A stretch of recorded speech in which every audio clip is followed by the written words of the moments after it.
All right, so good afternoon, everyone. Good afternoon. So today, inshallah, we are going to talk about what we call it healthcare policy and procedures. We are going to talk a very specific topic that not everyone can be engaged in. This is the job of the high category group of people, of the knowledgeable people, of the experienced people, of the people who know the current rules and regulation and the framework, of the people who know how to write down, especially English, of the people who know who can avoid conceiving the other people and can develop a simple way of structures and step for everyone to follow. This is what we are going to talk about. We're going to talk about how to develop policy and procedures. So in the first presentation, I'm going to talk about what is policy, what is procedures, what is a protocol, what is the guidelines, so you can know the difference between all these terms. Plus, we gotta know why it is important to develop policy and procedures and know the challenge that meet the top management in developing policy and procedure. So the first thing we have in mind is, do we have like a universal agreement of what the policy means, what procedure mean, what process mean, what protocol mean? In fact, we don't have it. We still have a struggle between different identities. So sometimes there is like a lapse between procedures and process, but we're going to clarify it. Sometimes there is a lapse between protocol and guidelines, but again, we're going to clarify it. When we talk about policy, so what is the first thing comes to your mind? What do we mean by policy? When we talk about policy, remember the following simple words. Guide. Policy means guide. So I'm looking for a guide in certain situations. So the second word comes to your mind. Policy is a solution. So what is policy? It's a guide. This how I can react. This how I can behave in a given situation. So policy is a solution for specific problems. Policy is a kind of consistency in place. Because if we have a policy, so everyone can follow the same policy. So we have a kind of consistency in place. So it's a guide, it's a solution, it's a kind of consistency in place. Through the policy that we do have, yes, dear, it's a kind of framework how to react in such circumstances. And policy is the commitment of the organization. This how a given organization tell the community, tell the legislator, tell the regulators, we are here saying we value that issue, the policy issue, and we develop commitment to that issue. So let's assume hand hygiene policy. So we said we value hand hygiene. We are showing that we're committing for the hand hygiene, and this is how we gonna do to maintain a proper hand hygiene in our facility. So it shows commitment of the organization to a given situation. Meaning, whenever we have a claim, like a legal claim, the organization can go back to the policy and say, we have policy, we have process for that situation, and our staff are following the given policy and process for such situation. What happened maybe because of a human error. But we, at the management level, we are committing. And see, this is our commitment for that situation. All right?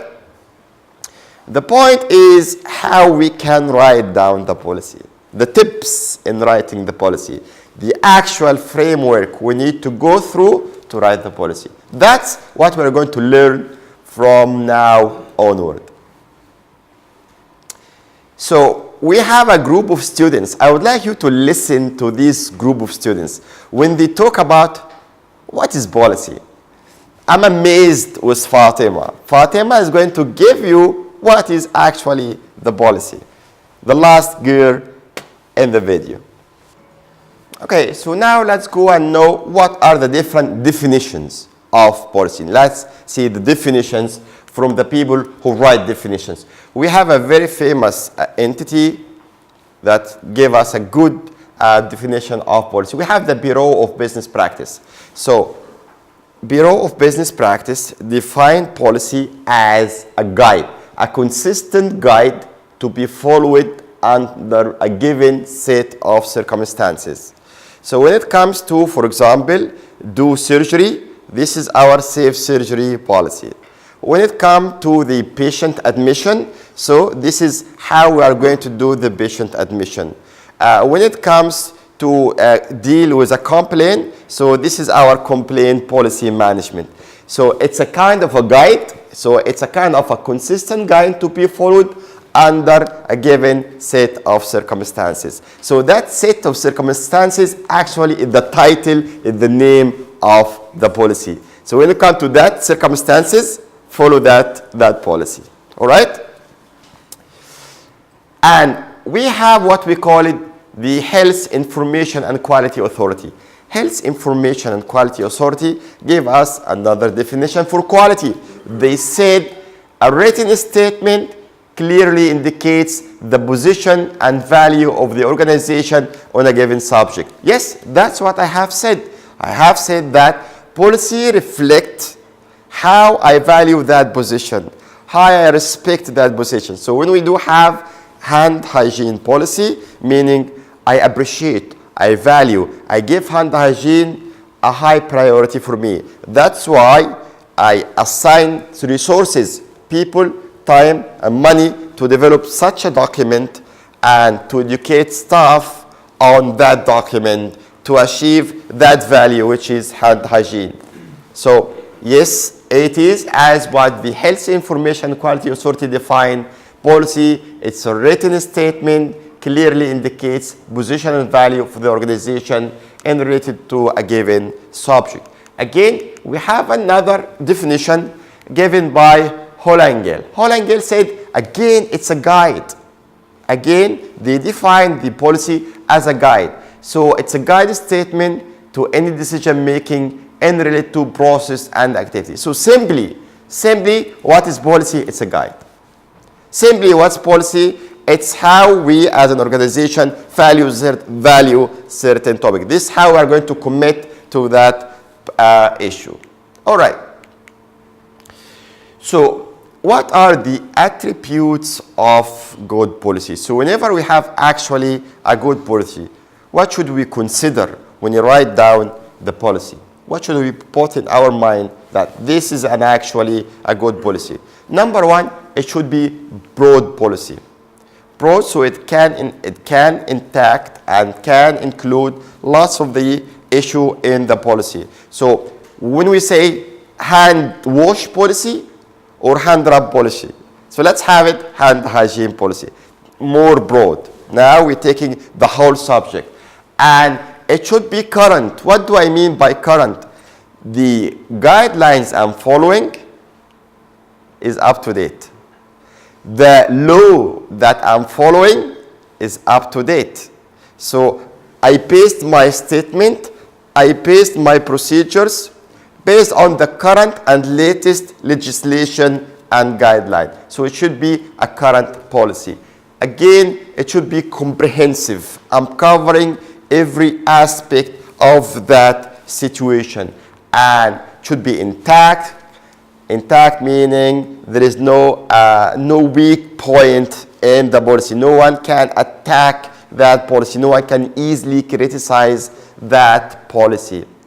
Written to specify responsibility for actions. So meaning when we write the policy and procedure within the same policy, we say that your rule is to do this, my rule is to do that, the other people's rule is to follow and implement the policy. And it should be used frequently. So it shouldn't be like a kind of neglected document or neglected file in the system. No, it should be like everyone is visiting that policy, everyone is applying that policy, and we need to make sure that people are following the policy. This is how we make sure that this is a kind of a good policy. So it should be like a broad, a current, a comprehensive, intact, written, we have the specific activity and action to be done, and everyone should follow the same policy. So what about the procedure? But let me still with the policy. When I say policy, remember these words as well. We said it's a guide. Make in your mind that the policy is my organizational law. So our law in this territory, which is the hospital, the medical center, our law in this territory is that policy, the statement. Okay? Remember, our law in our territory is that statement, the policy. All right. So let's say that staff comply with hand hygiene before and after attending patient. Okay, a statement. So we said that staff comply with hand hygiene before and after attending patient. So this is our law here. Staff should do this. Now, how to do the procedure? What are the steps, the procedure? So for example, the purchase or the purchase department make the hand hygiene material available. So now we know the purchase department will do purchase for this item. Head of infection prevention control educate or will educate all the staff how to do hand hygiene. Now we know the second person will be the head of infection prevention control, will provide education on how to do hand hygiene. Alaikum assalam. And then every member of the organization will comply, will do hand hygiene before and after attending a patient. Head of every department will do audit on a monthly basis on the compliance of the hand hygiene. In that sequence, we know who will do what. So this is the procedures. How we can make that statement, the law, viable, live activities. So again, the procedures is a written set of instructions describe the approved and recommended steps for particular act or for particular sequence of the event. So when we talk about the procedures in different definition from different resources, procedure is a kind of this one, action steps. All of them in the given handout, all of them define procedures as steps, sequence of steps. Sequence of steps to be carried to achieve our policy statement. So the procedures are sequence of the steps to achieve the policy statements. But the good thing about the procedure is, yes, it is there, and now we know who will do what, but the procedure will never replace the policy. The procedure will never replace the policy, because in the policy we have the commitment. And again, the good thing about the procedures, it tells us who will do what and when. And actually, procedures look like the protocol. But let's stay with the procedure, still with the procedure, because the protocol is a kind of a procedure. But in the procedures, it is answering the 5 W's. What will be done, who will do it, where and when and why. Okay? This is the procedure. So now we finish with policy, and then we finish with the procedure. Okay, now let's go for the protocol. Protocol, it's a kind of procedures So it's a steps of actions, it's sequences of actions, but what actually we have with the protocol, we use it in a very formal situations. The protocol, it's a kind of procedures, it's a type of the procedures, but we usually use it in a very formal situation, especially when we come with the patient care related interventions. In the interventions. So protocol of chemotherapy. Okay? So now this is a protocol. Yes. So it's the same steps, but when it comes to a patient care interventions, we have this. So the protocol of surgery. When it comes to the intervention with the patient, here we replace, rather than procedure, we make it a kind of a protocol. And again, in the protocol, we have to answer the different W's. Who will do what, when, and where, and why. What is a guideline? Guideline is very specific, and it is not to procedures. It is to how we manage disease. So here, how we manage, how we deal with a certain disease. So in the guidelines, we have guidelines of managing asthma, managing diabetes, so guidelines refer to the sequence and actions we have to do it in certain disease. But it doesn't tell you exactly who will do what. It tells you what should be done. General. This is the guideline. Okay? So if you go to any given guideline, it tells you do, prescribe, give, but who will do and how, this is not in the guideline. It's only in the protocol. Again, another video on policy, just to clarify what is policy. Okay, this is a good point. What is the relation between policy and law? In fact, when we develop the policy, the first thing we need to have in mind that we are following the law. So when we write down the policy, we need to refer to the law statement, having that law as a reference in our policy. Okay. We finish with general terms: policy, procedure, guidelines. Now what about healthcare policy? Let's see the healthcare policy. For the healthcare policy, the WHO, World Health Organization, gave us a definition for the policy. It said, again, it's a guide. The same, policy is a guide. Remember, policy is a guide. A guide, decisions, plans, action that are undertaken to achieve goal.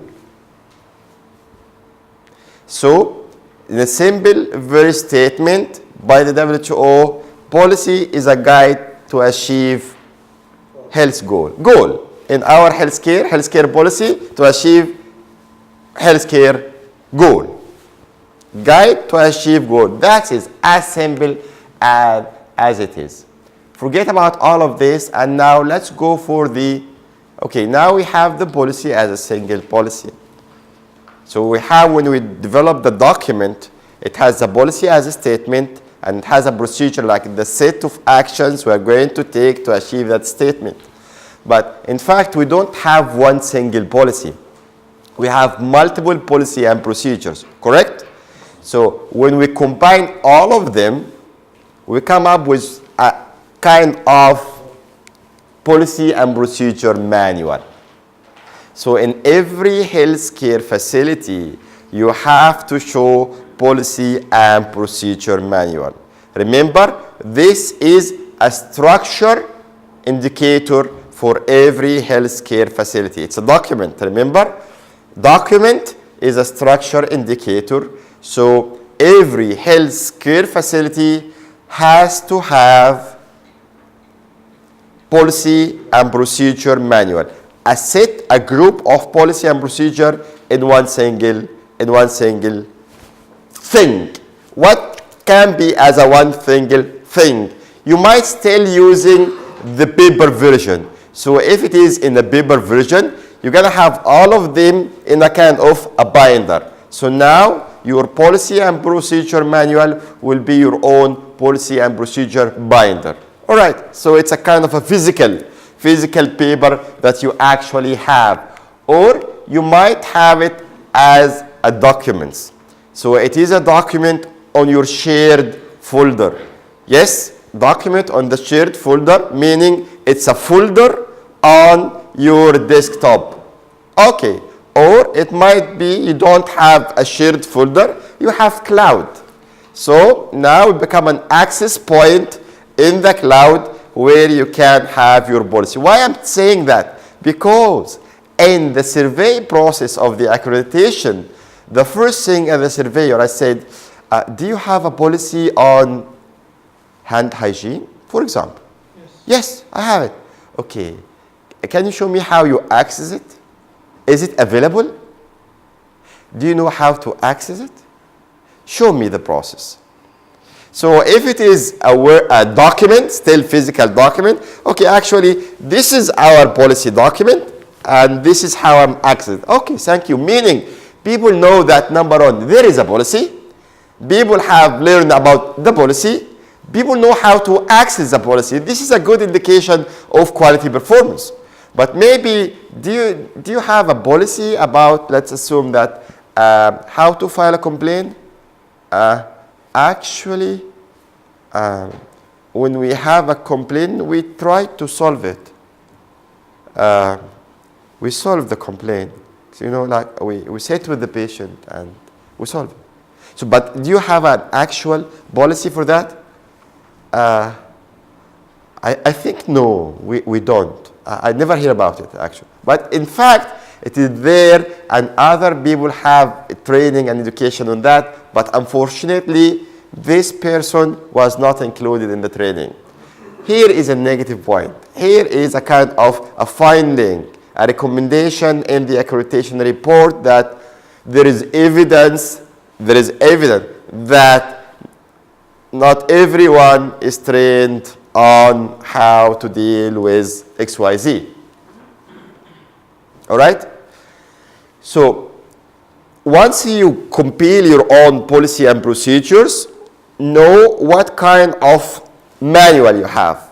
Physical, folder, access to the cloud, and share the information for everyone. Make your policy and procedure manual available and accessible. It could be, by the way, it could be available, but not accessible. So you might keep it in your room. So you are the quality. So because I'm quality, I spend a lot of time to develop this. I'm going to keep it here. So when the surveyor comes, I will show it to them. What about the others? The others need to know about this. Or it may be a kind of a folder, and no one has a username and password to access it. Or it might be on the cloud, and no one knows how to access this. Okay, so when we have the policy and procedure manual, it is important to be available. It is important to be accessible. Yes. Now, why we should have this? Why we should have a kind of policy and procedure manual? Number one, as an importance, it reflects what? Quality. It reflects what? Number two? Commitment. Exactly. It reflects what? Consistency. Right? It consists what? Safety. It reflects what? Reliability. Stability. Values. Compliance. This is the most important one. Compliance with laws and regulation. Complies with laws and regulation, because without having if you go for licensure, you have to have policies. If you go for accreditation, you have to have plenty of policies. If you go for whatsoever, you need to have policies in place. So this is a kind of compliance to laws and regulation. So it's highly important to have, because what we have said, it reflects quality, safety, commitment, value, consistency of the work, and compliance to laws and regulation. As simple as this.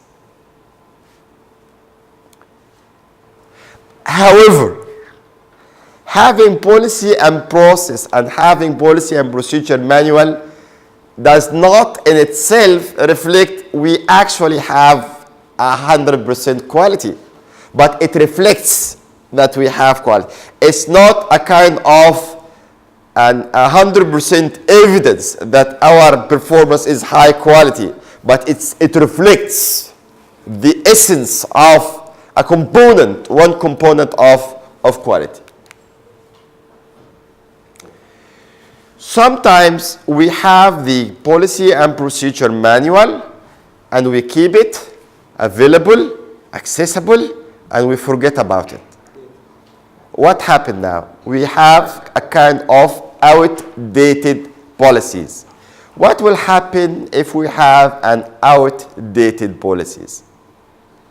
Number one, we are not following the current laws and regulation.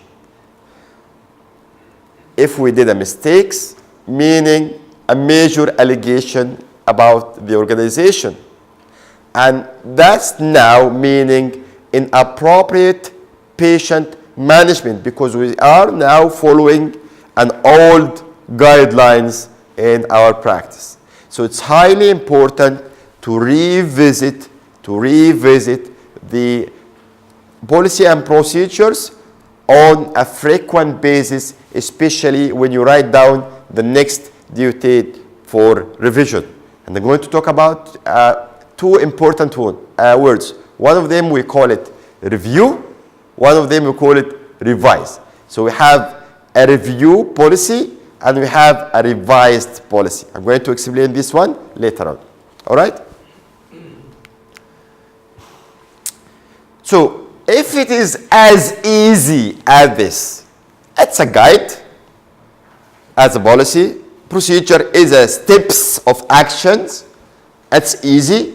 We make a lot of them. We put them in a binder. It's easy. Make it available. Again, it's easy. So what is the problem? The problem, who is capable of doing this? Top management, highly concerned with how to manage patient. Top management are highly concerned with how to deal with patient complaint and satisfaction. So we need some other people to carry out the process of creation of the policy and procedures. And those people have to pick them, like picking them to create your own policy and procedures.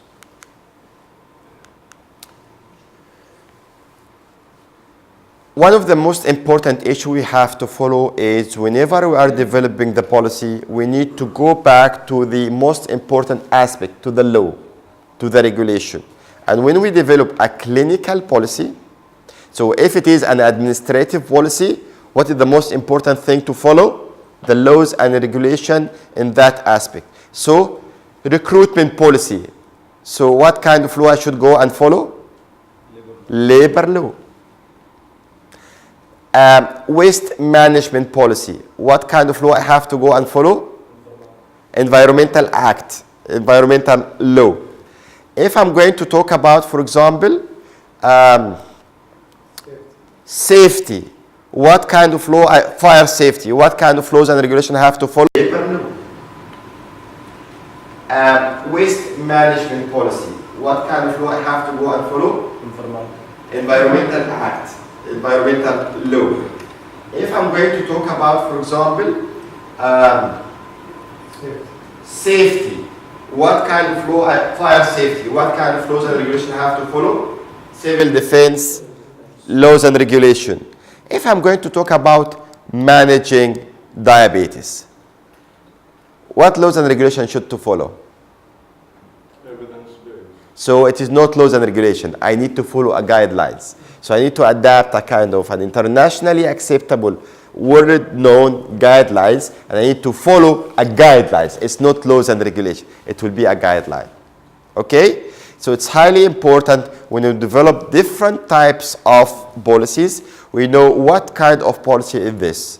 Is it operational? Is it a clinical? Is it administrative? And I'm going to tell you the different types of the policy soon. Any question till now? No question? Very good. The second presentation. In the second presentation, I'm going to talk about what is the framework for a policy. In fact, if you search in the internet, you are going to find plenty of different framework of policies. Mostly they are acceptable, but at least you have to have the basic component of a policy. In Bahrain, we are so lucky. Lately, especially in the healthcare, lately, our National Health Regulation Authority released a guideline, a national guideline, how to develop a policy.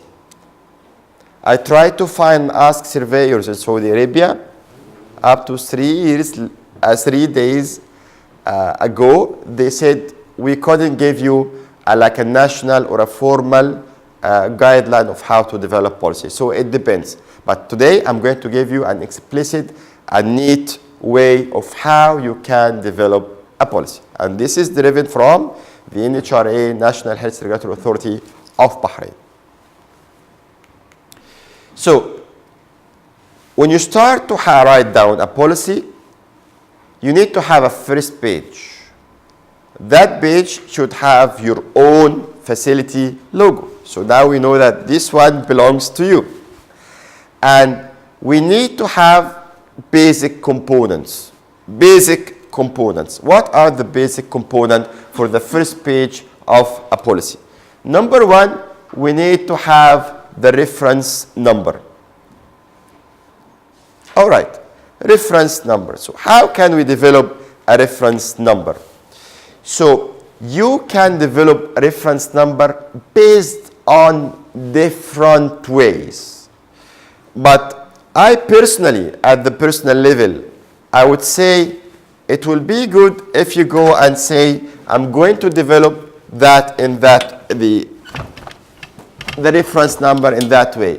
You can say, for example, if I'm going to classify my policy, the whole set of policy, as operational, administrative, clinical, financial, and so on, so I can use, if I am going to have that kind of the scheme, so I can start by operational or financial or clinical, right? And then a slash. And even then you can go into the next part of it. Okay? So, operational in what aspect? Let's assume that it's operational in the operating theater. Slash. Which one? This is number 007, for example. So, I'm going to have 3 digits. It's a kind, okay. Maybe a way of having a unique reference. Maybe you say, you know what? I'm going to follow my own standards. All right. So if you go back to your standards of performance, so in Saudi Arabia we have the Sibaha standards. In Bahrain we have the NHRA standards or the GCI standards, whatever you like. This, the way you would like to have it. It's totally up to the people who are going to do this.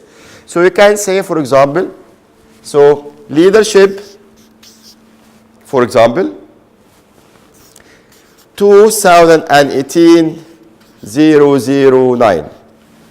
For example, so I'm going to develop a policy that belongs to the leadership, and I released that policy in 2018, and this is a policy number 9. Okay. So whatever you're going to have, it's totally depend on the people who are creating the policy. But in that way, you are going to have a very unique reference number for the policy. Okay, this is a document reference number. Then revision number, approval date, revision date. Revision number. Okay, this is when I said about revise and review. If you have a policy since 2000, after 4 years, you review it, no change. So now, from 2004 to 2008, no change. 2008, 2012, no change. 2012, 2018, no change. 2018, 2020, you still with version 1. What you have done, you review it. If you have a version that's 2012, after 4 years, there is a new change of the laws. There is a new change of the regulation. There is a new change of the organizational structure. There is a new change. So I have to change the policy. If I'm going to make changes to the policy, so it is a revised policy. Now we have version 2. You make another change, you have version 3.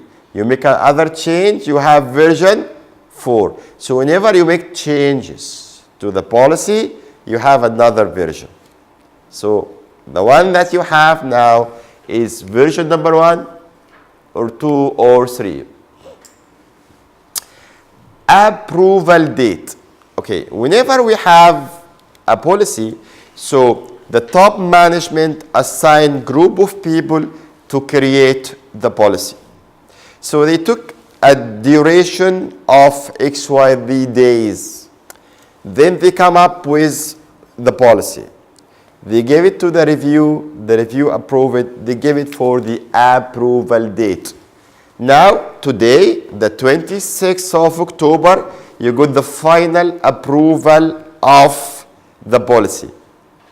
So, what is the effective date? From implementing the policy. Yes. So, do you think that today is the approval date, which is the 26th of October? So, what do you think is the implementing day? 27. Okay, 27th. It will be officially published. We don't know. It's still in the board. Still the members are discussing. No, it will finish the discussion. We got the approval. So the approval is on the 26th of October. So what is the effective day? 26. 36. 26. 26. Okay. But do you think that anyone has taken education and awareness? No, people know about it. So we still need a phase between approval, education training, and implementation. So it's gonna be effective after, whatever you decide. Whatever you decide.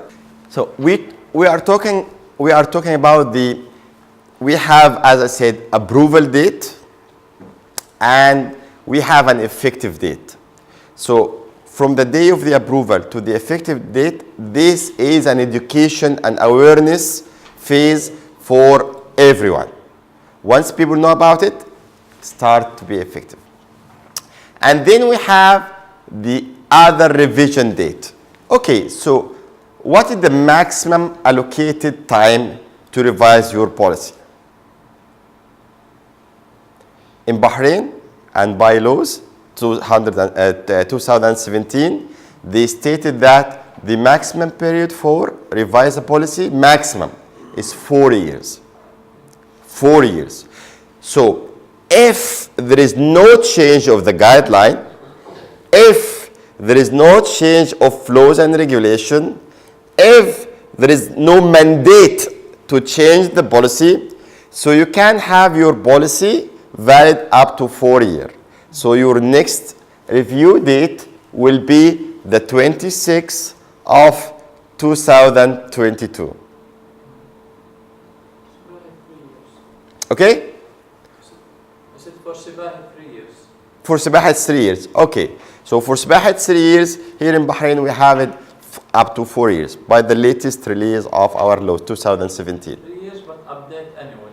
Yeah, update meaning review. Review. Yeah, review if there is a need to change. As I said, so do you have any change of laws, regulation, guidelines, structure, or any mandate? If there is nothing to change, keep it as it is. We're still with the same version. All right? Okay. Now, document will be approved by, we have a top authority person to give us the approval. So here we're going to have a signature of that person or a committee or head of committee. Responsibility for the implementation. Who will be responsible to implement? Example, hand hygiene policy. Who will be responsible to implement? Infection prevention control department. And maybe in sometimes it become like all staff, like hand hygiene. Yes, everyone. This is the responsibility of everyone. So responsibility for them, everyone. Okay, and responsibility for review and audit. This is the infection prevention control committee. Responsibility to review, responsibility to audit. So this is the first page of the policy. What we are talking about. We are talking about the policy framework. We are talking about the policy framework. And we said this is, yes dear. Does the implementation contain the training also? And the implementation, so no, the training is a process of the plan of the policy. So we develop the policy, we review policy, we approve policy, we educate the policy, we implement the policy. Okay, we finish with this. So the first page, we know the main idea of the policy. And the title, where is the title? We should have the title here. We should have the name of the policy. Okay, we should have the name of the policy. So the policy name is, for example, safe surgery practice policy, handling complaint, handling staff complaint policy. We should have the name of the policy. Now, what are the other component of the policy? We need to have a policy statement here. So we need to develop the policy statement, the guide. Remember the guide? Oh, yes, this will be the guide. So under the policy, we are going to write 2, 3, 4 lines maximum, reflecting what we have to follow, reflecting our own facility law regarding that issue, reflecting how we are going to solve any potential problem by following this, which is the policy statement. And then purpose, meaning why I should have that policy. So the purpose will be, for example, to keep consistency, to comply with the law, to improve performance, and so on. I'm going to talk about every one in detail. And scope of service, like this one is applied to whom and which area. So I might have a policy that's only applicable for the lab. I might have a policy that's only applicable for the radiology or to the HR, or maybe applicable for everyone. The scope for that policy. And then what is the legislations and other related policies regarding that policy? So I have to write down the legislation I'm following. I'm complying with that laws and regulation and standards. And then because we give the policy to everyone to read it, so maybe some people will not be able to understand some terms. So we need to have a glossary of the terms. We need to have a lot of definitions it's very important to put definitions of the different terms you give in the policy. This is the glossary. And then rules and responsibility, like who develop, who implement, who will audit, and so on. Rules and responsibility. Till now, we didn't come yet with the procedures, like the steps of action to achieve that policy statement. Here it comes the procedure or the protocol or the guideline. Here it comes the steps. Step number 1, step number 2, number 3. Yes. Rules and responsibilities. It should mention who prescribed or who wrote the policy. Yes, like for example, infection prevention control, for example, create the policy, train all staff on the policy, audit the policy performance. Let's assume top management, like the managing director, approve the policy. Every staff comply with the policy. So we have a lot here. We have don't have this one. We have only signature. And the first page we have only signature, name and signature. But here we start to tell what kind of rules and responsibility it will be. So infection prevention control, for example, create the policy, review the policy, educate the staff on the policy, audit the policy. When you say rules and responsibilities, you think from the moment that it shows who should implement this policy. Yes. Not the one who wrote the policy. Well, no, plus the one who wrote the policy. Who wrote the policy? Who will review the policy? Who will audit the policy? Who will approve the policy? Everyone involved in that policy, you tell the rules and responsibility. Still, we didn't go deeply into the specific series of the steps. Like step number 1, step number 2, step number 3, step number 4. Like for hand hygiene. So we said rules and responsibility, infection prevention control, create the policy. Educate the staff on the policy, audit the policy, review the policy, okay? But in the procedures, so we're gonna have how to hand hygiene, when to hand hygiene, how to do it, adopt the 7 steps, and so on and so forth. Now, the procedures, protocols, and guidelines. Here, where you're going to tell us the story. What is the story in such situation? So in case of, for example, this is a patient complaint management policy. So what will be the story? So step number 1, patient file documented or write down the complaint and the complaint form. Okay? A receptionist or person in charge or a contact person receive the document or request the patient to put it in, let's assume, the complaint box. A head of department review let's assume, the complaint box on a daily basis, for example. So in that steps, you tell the story and you tell who doing what. In a sequence. So you tell the story in details, in sequences. Okay? And then revision and audit. So you start to give us about when you're going to do the revision and how you are going to do audit for that policy. If you have a kind of different references, you tell the references. And if you have an appendixes, for that one, you give us appendix 1, 2, 3, like you have 4. Now let's take everyone in details. The policy statement. As I said earlier, the policy statement is a kind of a simple, small, easy to read and comprehend paragraph, reflecting that we value this issue as a company, as an organization, as a healthcare facility, and we are requesting those group of people to do this activity. Okay? So it's a written statement clearly indicate the position of the facility, meaning we value hand hygiene. We value responding to patient complaint to achieve. We value achieving high client satisfaction by listening to patient complaint and finding ways to improve our performance. So it's kind of this. So it reflects in the policy statement how you write it down. Everyone will write in a different way, but it shows what's your position regarding this issue. Do you accept it? Do you value it? Or do you ignore it? Or I will not react to this. So the policy statement shows your position regarding certain issue. And it gives, as I said, it gives the solution to any problem in the future. This is the policy statement. Again, I'm going to give you a lot of policy statements, and I'm going to request you to work in group, or even we can work all together to develop a policy statement.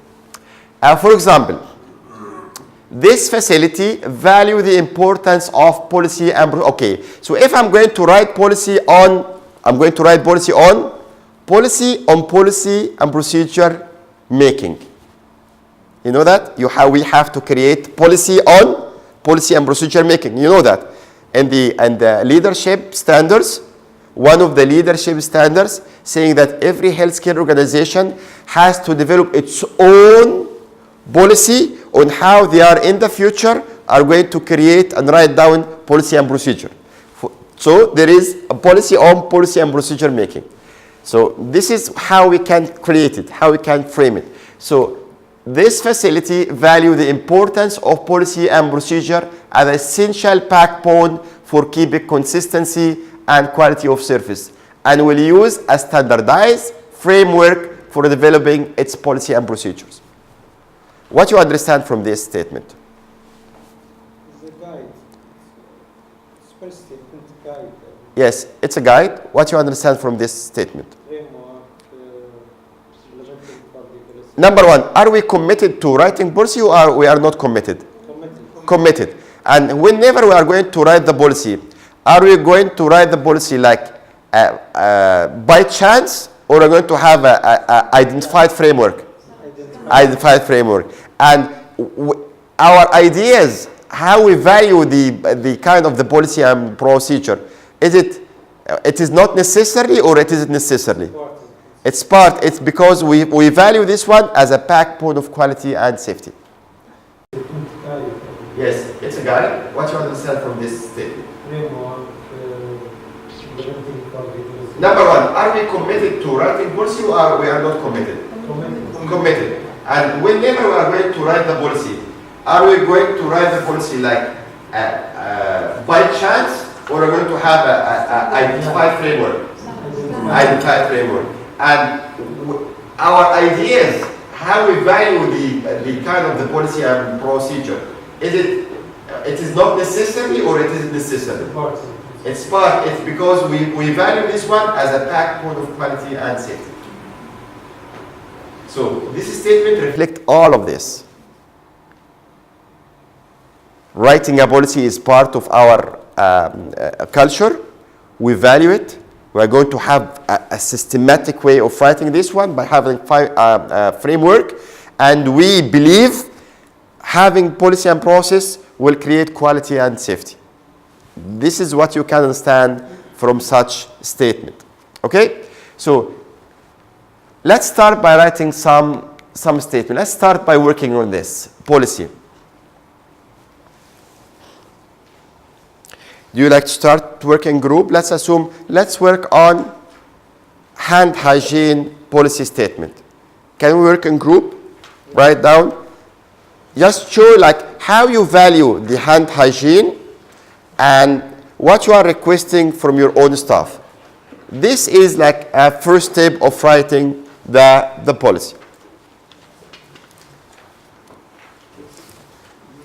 Remember, show your position, how you see hand hygiene, and then tell us what you are going to request from your staff. You are going to request from your staff to do or not to do.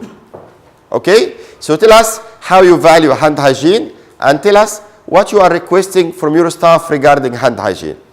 And give us maximum 3 lines. Maximum 3 lines. We learn how to talk about the policy statement. Let's talk about the purpose. When we talk about the purpose, so we need to justify why we have this document. Why we are creating such a document, which is a policy and procedure. So the purpose is, you say 2, and then you give the main objectives of having this. Example, so to promote best practice.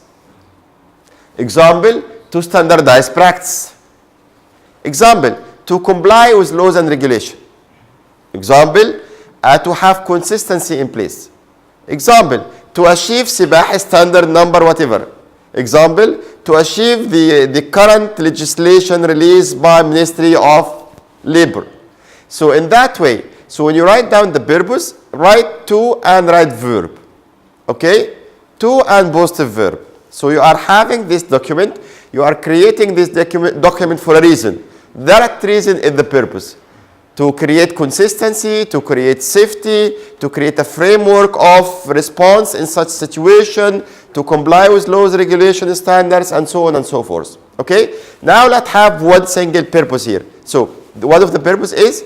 To prevent communicable disease among patients, staff, and So to prevent the spread of communicable disease among the staff and patient. Okay, give me another purpose.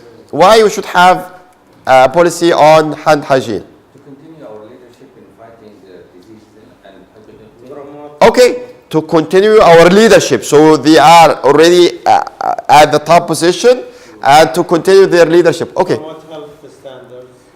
to promote health standards. Yes. to maximize our best practice. To maximize best practice. Yes. To comply with the best known infection prevention standards. To comply with the infection prevention control, the current infection prevention, GCC infection prevention control guidelines. Okay. Yes. Give me a purpose. To be accredited by CBAC.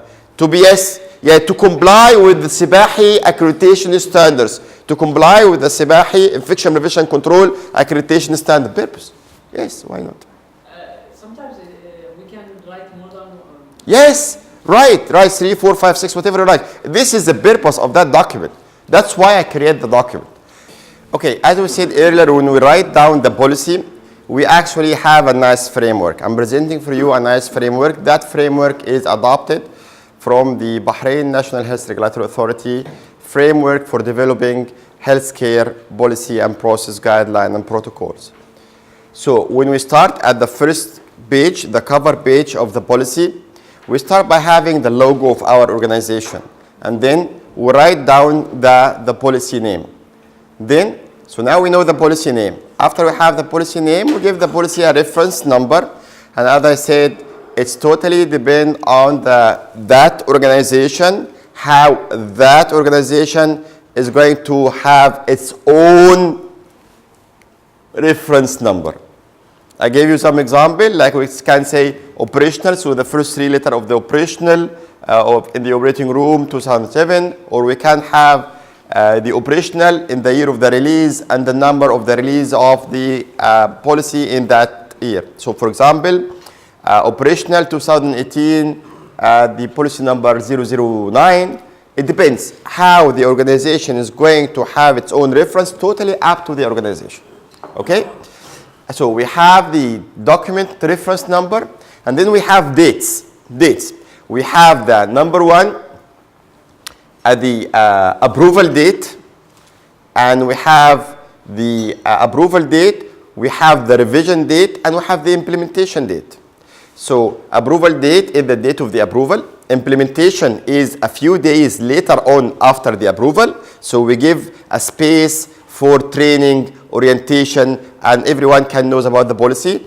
And then the due date for revision, which might be, as we said, in Saudi Arabia, it might be 3. In Bahrain now, we have it up to 4 years. Okay?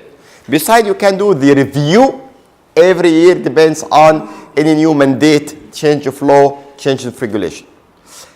And then we said we have some signature. We need some signature. So we need to know to have the signature of the approval authority. So maybe the managing director, maybe the CEO is approving this one. And we need to have the signature of the review and audit committee. So head of facility management, head of infection prevention control. And we need to know to whom this policy will be implemented. So applied for everyone, applied for whom, okay? Something else, we missed it. Number of the pages. We need to have the number of the pages for that policy on the first page. Number of the pages. So that policy of 5 pages. So page 1, 2, 3, 4, 5. So in every page, you're going to have 1 of 1, 1 of 5, 2 of 5, 3 of 5, 4 of 5. So again, here we need to have the number of the pages for that policy. So we'll never miss one single page. Okay, remember this. I'm going to add it. And then we said when we write down the policy, we have 12 different components for that policy. So we finished the first page, the cover page. Now we're going to have the 12 components of a policy. What are the 12 components of a policy? Number one, we said the policy statement. What is the policy statement?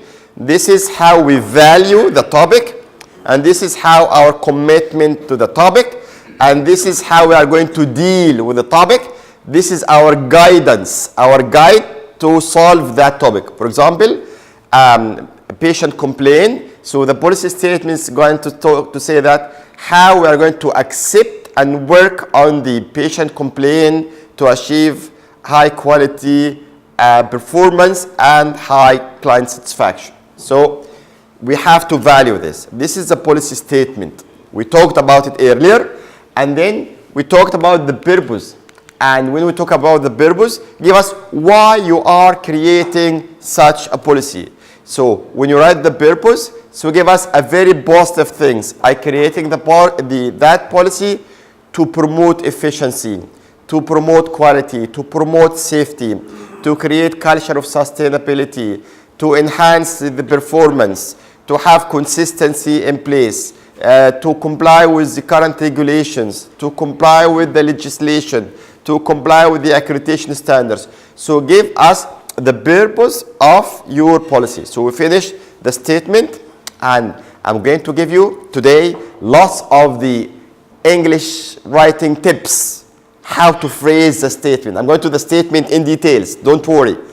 And purpose, as I said, just write to and positive context. So you now have this policy to achieve that good thing. And then we stopped at the scope.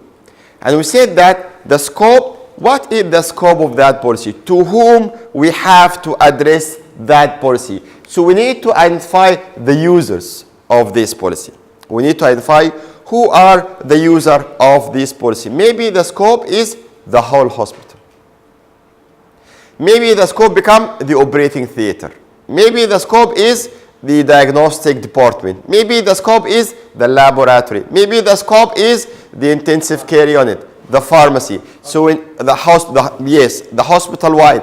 So we need to identify to whom this policy is applicable. Who is going to use this policy? So when we are going to educate the staff, we educate the staff on that. For example, I have the policy of high alert medication. In your opinion, who will be the scope of the high alert medication policy? Pharmacists, nurses, and doctors. Yes. If I'm going to write a high risk medication policy, so pharmacists, nurses, and all doctors. If I'm going to have a safe use of safe use of radiology testing. So radiologist, technician, so radiologist, so still radiology staff, so all the radiology staff, radiologists and radiology technicians, patient. Why not? Okay, but it's mainly radiology department. If I'm going to talk about the infection prevention and control, everyone. So if I'm going to talk about recruitment policy, HR. If I'm going to talk about, for example, fire safety, facility management department, and all staff. Everyone. So this is the scope, meaning whenever I have such a document, who should knows about it? Who should implement it? Who should knows about it? Who should implement it? And I'm going to whom I'm going to give the education and awareness, and to whom I'm going to do the audit. Okay? Okay, so we don't have the infection prevention control, all staff. When we have radiology safety, so diagnostic department staff. When we have safe surgery practice, it will be every staff attending operating theater. Everyone attending the operating theater, including patient, right? Because we have the sign-in, remember, we have the sign-in, all right? When the patient start to talk, conscious and talk, this is sign-in phase. Okay, we finish now, we finish policy statement, purpose, scope. Now let's go for number 4, legislation and other related policies. Sometimes when I write down the policy, I need also to identify the legislation. Like, I'm doing this policy in compliance with that legislation. I'm doing this policy to comply with that standards, okay? So I'm doing the waste management policy to comply with National Environmental Act. Number, year, and country name. I'm going to comply with, I'm creating, let's assume, I'm creating diagnostic safety policy in compliance with the Saudi laws and regulation, number, year. Okay, so I need to put in the place what is my reference for that every step and every process I'm writing down. From where I get that information. Yes? So I have to tell to which extent, what is the legislation, what are the policy I'm following. Okay? Then, so for example, the Saudi Sibahi Standard Leadership Number, so on, version 3, 2015, and so on. So write down the legislation that you actually have and version and year. Now let's come with the glossary of terms and definitions. This is where you have to write, for example, high alert medication. So what do you mean by high alert? Yeah, you have to define what is high alert medication. High risk medication. What do you mean? Highly concentrated electrolyte. What do you mean? Look alike. What do you mean? Sound alike. What do you mean? So you need to give us in the glossary what are these different terms referred to. Because remember, you are the high professional, expert, knowledgeable person developing the policy, but we still have a lot of very common people applying the policy. They need to understand, otherwise we're going to have a lot of confusion. So one of the component number 5, is to have glossaries of terms, and we need to have definitions. Then rules and responsibility. Now, in the rules and responsibility, we are going to tell who will create the policy, who will educate staff on the policy, who will audit the policy. Okay, so this is, let's assume that Infection Prevention Control Committee create the policy of infection control. Now we talk about the Infection Prevention Control hand hygiene policy. So, Infection Prevention Control Committee create the policy, educate all staff on the policy, audit the policy. Head of departments, audit the policy. Ensure all staff implementing the policy. All staff applying the policy. Tamam? Again, we talk about the infection prevention control policy. So, now let's take rules and responsibility. If I'm doing about the hand hygiene policy, let's have rules and responsibility. Infection Prevention Control Committee will do what? Create policy, educate staff on the policy, train and audit. Head of departments, educate, train, ensure staff are implementing the policy. All staff implement the policy. Okay? Now, let's assume that high-risk medication policy. So, medication management committee will create the policy, train the staff on how to use the policy, audit the implementation of the policy. Head of every medical department, head of nursing, and head of pharmacy. Ensure the staff implementing the policy. And they might do also audit at their own level. Okay, all medical, all nursing, all pharmacy staff apply the policy, implement the policy. Okay? So in such way, easy, simple approach, just make it easy, simple approach to create policy. Okay? This is what we call it rules and responsibility. Now, let's come to the main essence, the steps. The steps. Here, you are going to tell the story.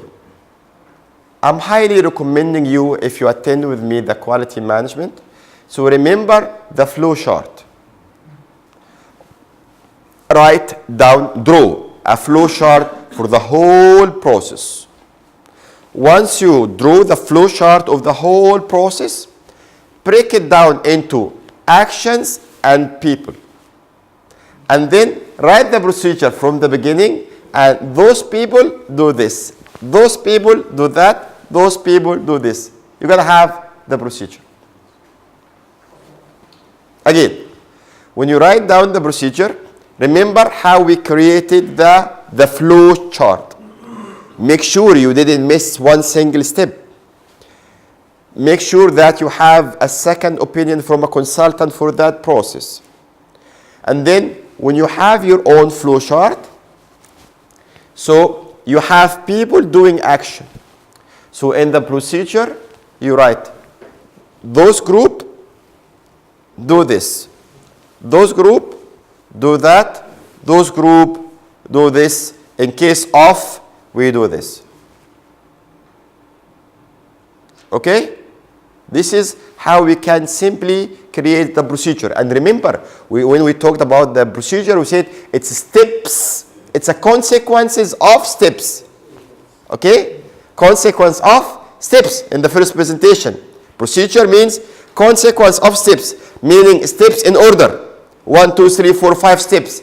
And we said in the procedure, we are going to answer the 5 W's. Who, doing what, and why, and where, and the purpose. Remember this. So who, this is the title. Doing what, the activity. For purpose.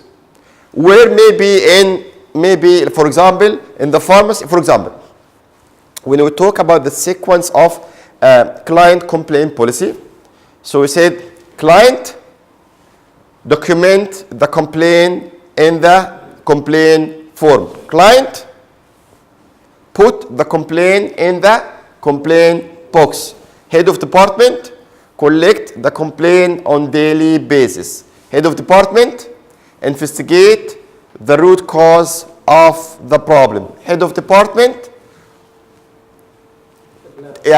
communicate with corresponding staff to solve the problem.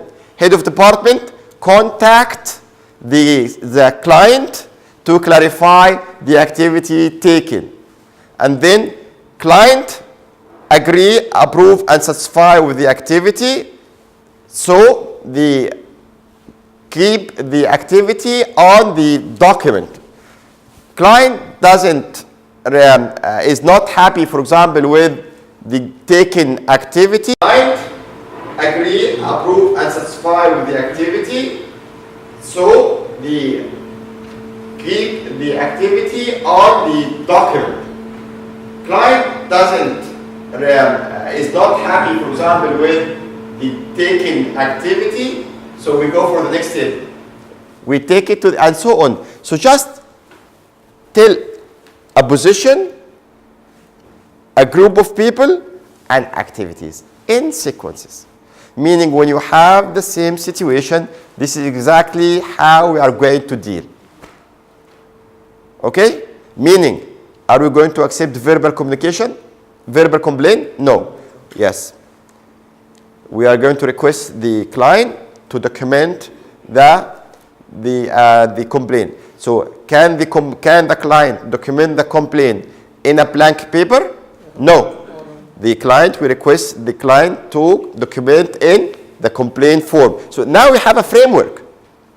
This is how we are going to deal in such client complaint. We already have the procedures. We already have our own procedure. So this is our policy and procedures when we face a situation of client complaint. Okay? Then revision and audit. What do I mean by revision and audit? Revisions mean, remember I said there is a review and revise. Review meaning I'm gonna to read it again and make sure it's intact and I will not do any change. Revise meaning I'm going to change the policy. Now I have version 2. I have version 2. Whenever I make single change to the policy, meaning now I have version 2, version 3, version 4. Whenever I only review the policy, so this is and have as it is, we stay with the initial version. And audit, meaning I created policy to overcome a situation, but in fact, this policy failed to manage the situation. Again, I created that's why I'm doing the audit. So I created the audit to improve the hand hygiene, but this policy, this system, these procedures fail to improve the hand hygiene. What I need to do, maybe I change the procedure. Yes, add more procedure. So on a frequent basis, I'm auditing my policy. So if this policy is a good policy and manage it, the current problem, or I need to have more activity in the procedures. Okay? So in a very frequent basis, I'm revising my policy, seeing is it a good policy, I should keep it, or I need to do change for that policy. All right? This is where we write the revision and audit. And here we put dates. For example, I'm going to visit the policy on an annually means every year, to see like the impact of the policy on the improvement. Okay? Then I need to have reference for every single thing I wrote in the procedure. So if I said that, for example, in the waste management, people has to, let's assume, all contaminated waste has to be discarded in, let's assume all sharp objects has to be discarded in a sharp container box. Now I have this in the law, right? So I need to write down, mention the law. Why? But this is expensive. Why should I have a yellow sharp container box? You are going now to ask me to pay on a daily basis large amount of money.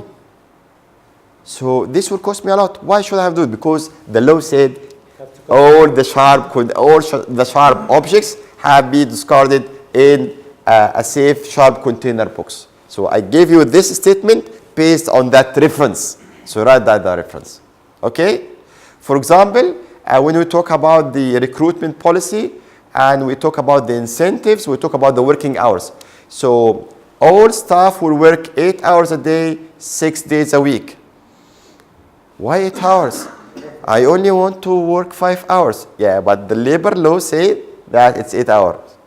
But if I say 12 hours, but the labor law said 8 hours, so now I'm violating there is a conflict with the law.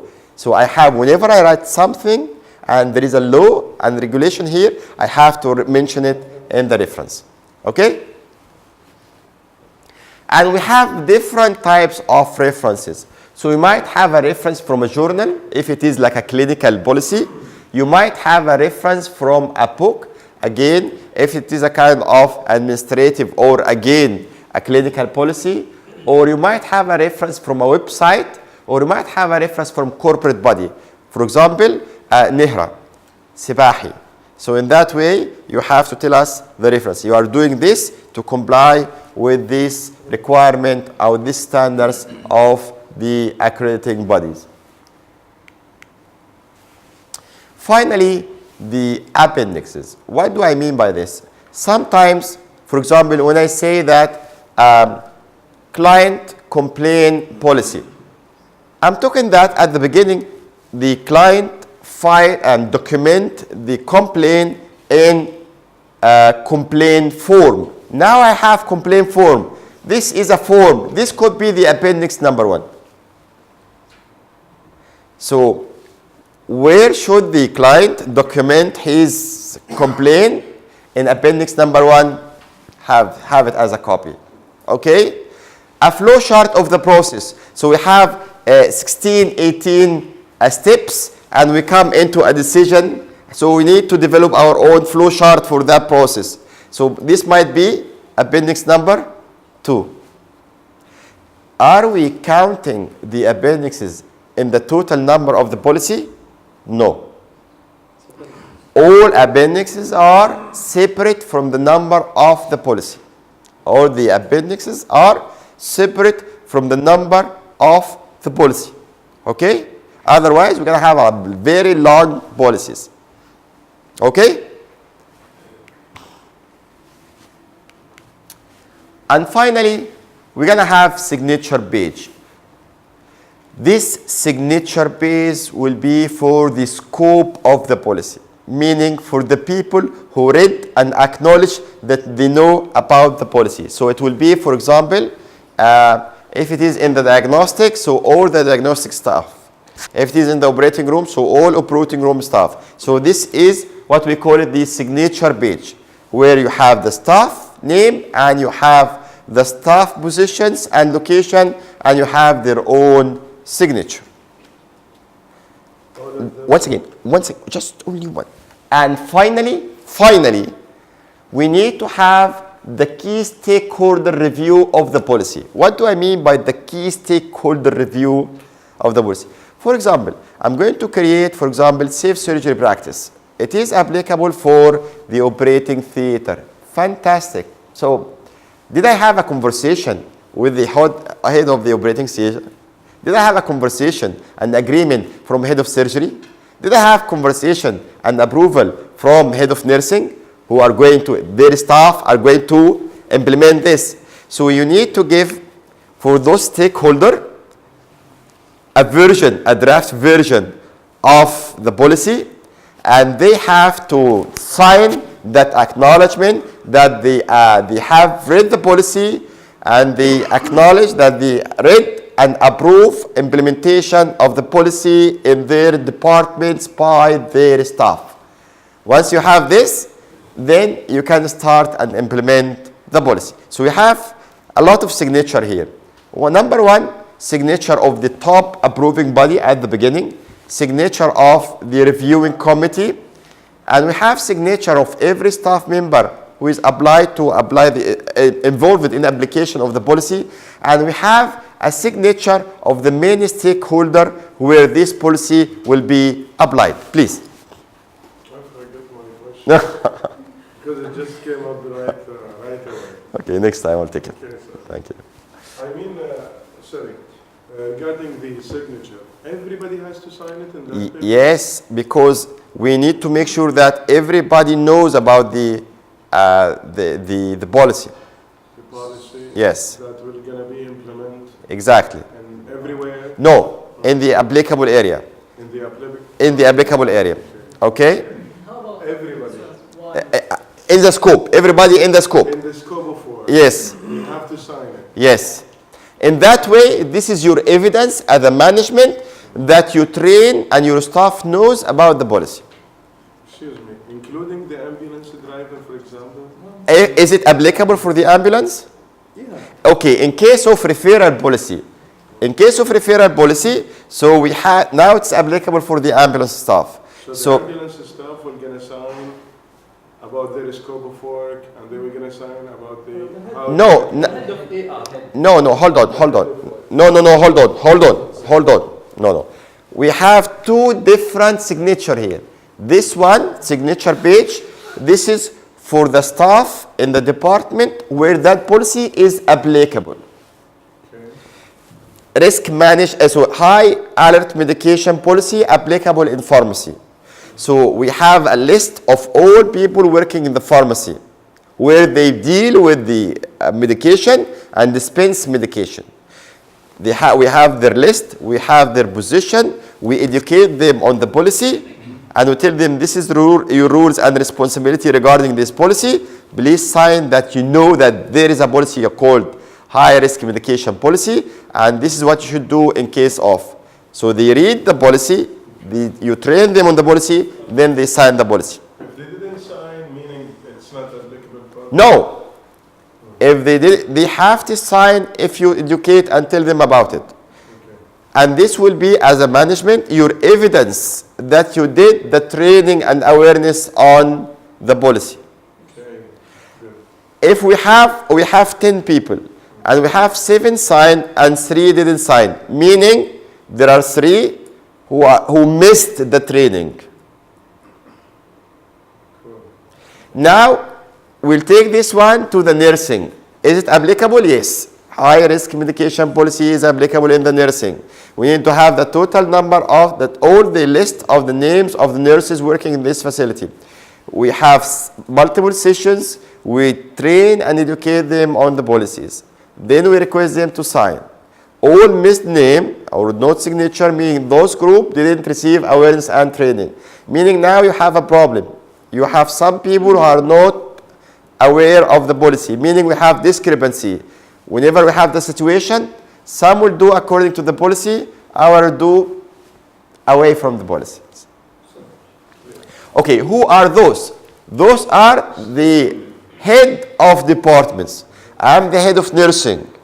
I need to approve that my nurses are going to apply this. So I read it, I'm convinced there is no extra work, there is no extra charge, it's fine. Okay, I approve it. I'm the head of surgery. I'm going to take the policy, go back to my surgeon, have a meeting, we have a new policy. Any comment? No. So I'm going to approve it? Yes. So I'm going to sign. I approve as a head of surgery that all the surgeons will comply with this. And then we give the surgeons this signature page to sign it. But that declaration will be signed by head of surgery. Clear? Okay. We finished. So I acknowledge the following. I have been provided with a copy of the policy. I have read the policy. I agree with the policy. I have provided with copy. I read it. I agreed. Name, signature, date. And then please return that form to the, let's say, head of quality. Excuse me, is this acknowledgement paper one of the main requirements in the policy? Yes, in this framework I'm giving to you, yes, it is. Because if you go back, this will be appendix, by the way. Like this signature page. I agree. This signature page is appendix. This is appendix. I'm asking only about this page. Yeah, now it's a kind of recommendation. In that framework, I'm giving to you. This is what is The Bahraini regulation. This is a applying to all this one. Yes. But this acknowledgement. Yeah, this is in the Bahraini regulation. This is our national guideline to how to develop policy. Let's just say the international, the American one. As I said, I have asked it and investigate.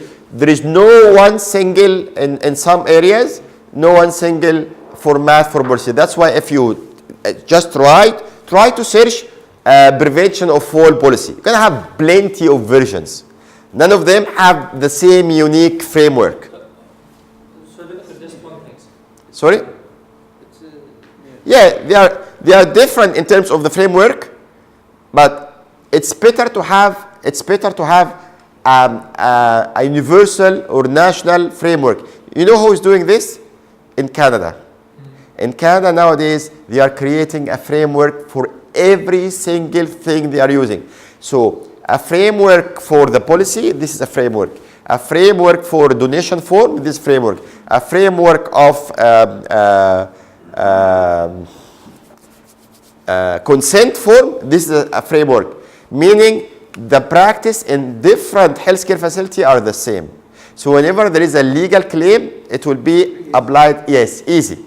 Because you can compare yourself with the others. I mean, regarding the acknowledgement, already the head, for example, or the member of the people that involved in this policy, after they discuss in multidisciplinary committee and they get approval for that. So, and also if there is a training session for the staff who is concerned for this policy, already they have attendance sheet for assigned. Yes. So So what is the benefit of the acknowledgement? This is an evidence that that head of department. He is already signed. No, hold on. Signed before Hold on. signing Hold on. That he got a copy, that he read the policy and he agreed. This is an evidence. This is very important. Okay. Because you might say, yes, I attend the discussion, but I didn't see the final version of the policy. I attended the discussion, yes. I shared in the discussion, yes. But I didn't see the final version. This evidence. Yes. So this is your evidence that you gave the final version, he received a copy, he read it carefully, and he agreed on it. Evidence. Could it be digital, you know? Yeah, could it be? Yes. Could it be? Why not? But by the end of the day, you have an evidence. All right? This will keep consistency. This will minimize a lot of hassle. All right? Okay, good. Now let's go for some tips. I have a question. Yes. Or do you do the policy and procedure in one document, or you do policy separate and procedure separate? Yes. No, it is in one single document. The policy in itself is a statement. It's only one single paragraph. Maximum 4 lines. Because where I'm working right now, I'm responsible for the policy and procedure for my department because I'm the head of department. So we had a lot of discussion regarding this. So we agree as a whole department that we have separate policy and procedure. So in case if we change any of the steps of procedure, we don't have to change the policy. Okay. That's in Saudi Arabia. I don't know. Yeah, okay. Now I'm going to come back to you because I know how big is your policy? I'm head of department of pharmacy, so Yeah, how big is, no, your policy. Forget about the procedure. One page. One page. One page is not a policy. One page is a procedure. No, you mean the policy and procedure, or Yeah, this is my question. I have gone through plenty of procedures, policy and procedures. What I have found that people are writing the procedures and give it the title of policy. So there is a lot of actions, steps, and they consider this one as the policy. And when it comes to the procedure, they have the rest of the actions. So what we are saying here, policy statement usually comes in terms of a paragraph. As I said, your value, how you appreciate that issue, and what's your recommendation to do, what's your action going to do. Okay? So one single statement. Procedures, steps of sequences of the activity you are going to do to achieve that statement. Yes. So I cannot have this alone and that because this is only a single paragraph. I can Yeah. show you some. Yeah, I did 68 policies. I know what you are talking about. Go through it. Tell me. I know. Okay. Go through it. Tell me, is this a policy or this an activity to do? It's a policy. It's just. I will see it. I will see it in the break time. I will see it. They call it SOP. SOP meaning is the standard operating procedure. Yeah, that's all about it. But the policy, according to the doctor, is just a 4 lines of a statement. Yes, but standard operating procedure, again, one of the, you remember the first presentation I said, we have a lot of debates about it. Standard operational procedure, SOP, is where you have an activity and you need to know the sequence of the event, where it is applicable. Standard operational procedure. In the radiology. So in the radiology, I would like to take a chest x-ray. There is no policy for taking chest x-ray. There is a standard procedure manual. So the patient stand, the patient take, we put, so you start to put the steps. Now, for example, nursing procedure manual. So how to take PP, blood pressure, how to insert cannula, how to do dressing. This is a standard procedure manual. It's not policy. Because this is how the staff will do the activity for that procedure. This is the standard procedure manual. You find it in nursing standard procedure manual. you find in radiology standard procedure manual, you find in pharmacy standard procedure manual. How do you prepare? How they discard? How? This is the standard procedure manual. It is not policy. It's a standard procedure manual where there is activity done, and now you're gonna know the steps and how to do it. Okay? Step number 1, put a tourniquet. Step number 2, disinfect. Step number 3, hold the syringe by one hand. Step number 4, and so on. Steps, standard procedure. This is related to a procedure, not to a situation, not to a conflict. Policy, remember one of the policy, it's a guidance on how to solve problem. In case of what should you do, this is policy. In case of what should you do, this is policy. How to prevent future problem, this is policy. Procedure is like the things that you are doing on a daily basis. You're going to have what to do, procedure manual.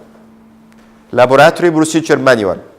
Like, for example, how I do, how I'm doing CBC, procedure manual. There is no policy for CBC. There is procedure manual for the CBC, and so on. Okay? So it's different from policy and procedure.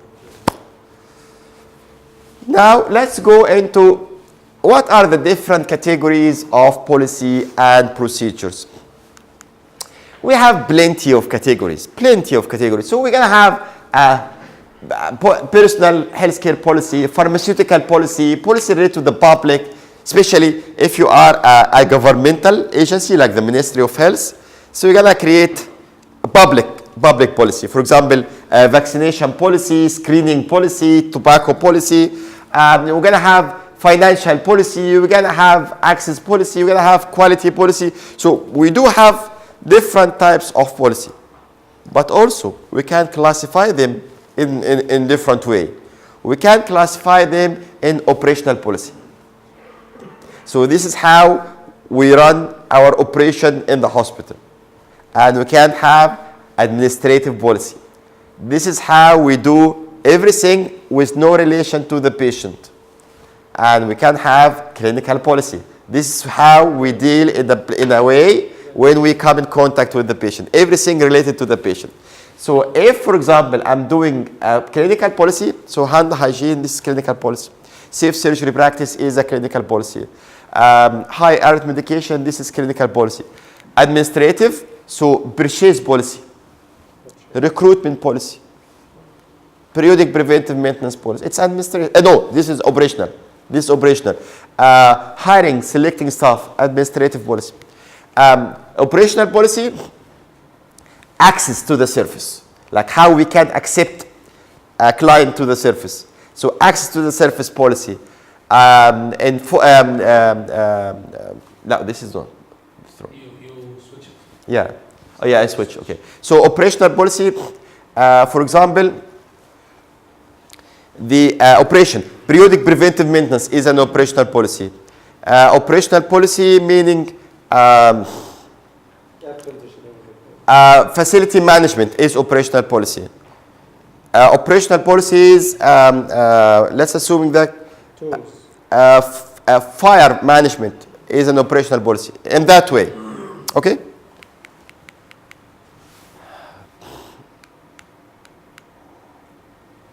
Again and again, I want to review with you why we should have the policy. So, tell me why we should have a policy. Number one, to promote quality service, commitment, safety, consistency, continuity of the improvement, compliance, is comply with the standards, achieve accreditation. Yes, all of these are a kind of causes and purpose of the policy. Now let's come with some tips on how we can write down the English, like how you can write the policy itself. Number one, keep your sentence short, easy, and simple. Okay? Keep your sentences short, easy, and simple. So everyone When everyone can read the policy, they'll be easily understandable by every staff member working in different location.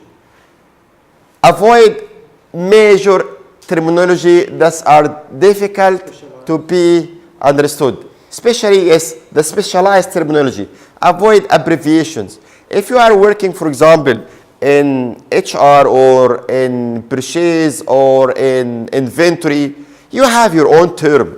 I know medical terms.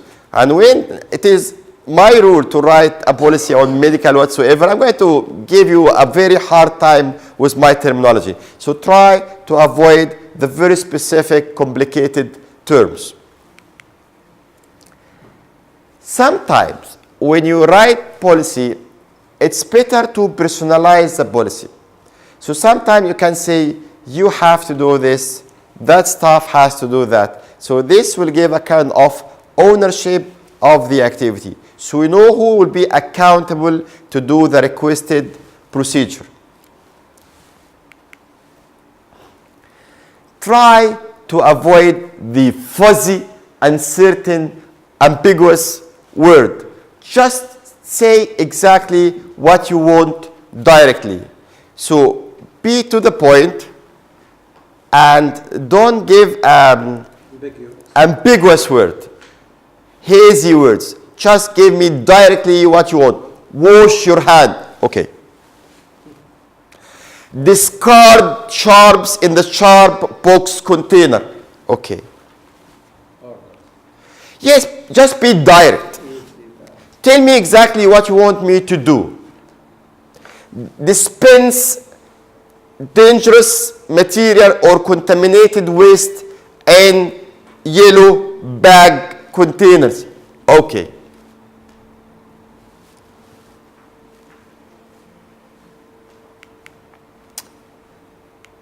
When you write down the policy, remember you are dealing with people. So request from the people what people can do. You are dealing with human, not with superhero. You are dealing with staff, not with Marvel characters. So try to make your policy doable, achievable.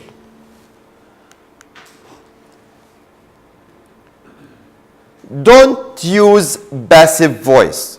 Use the active voice. Meaning,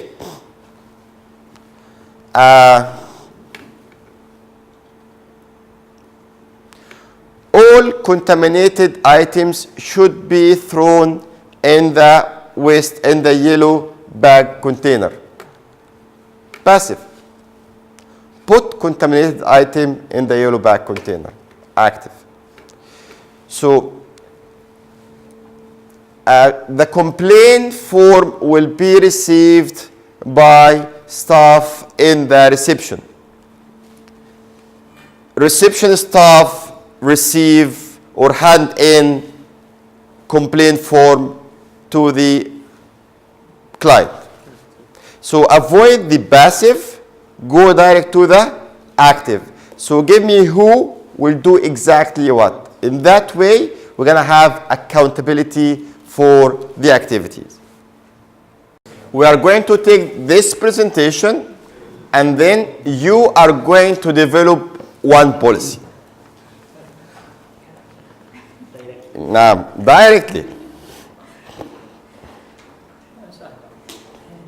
Okay?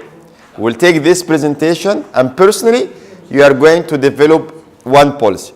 And then let's see how we're going to do it.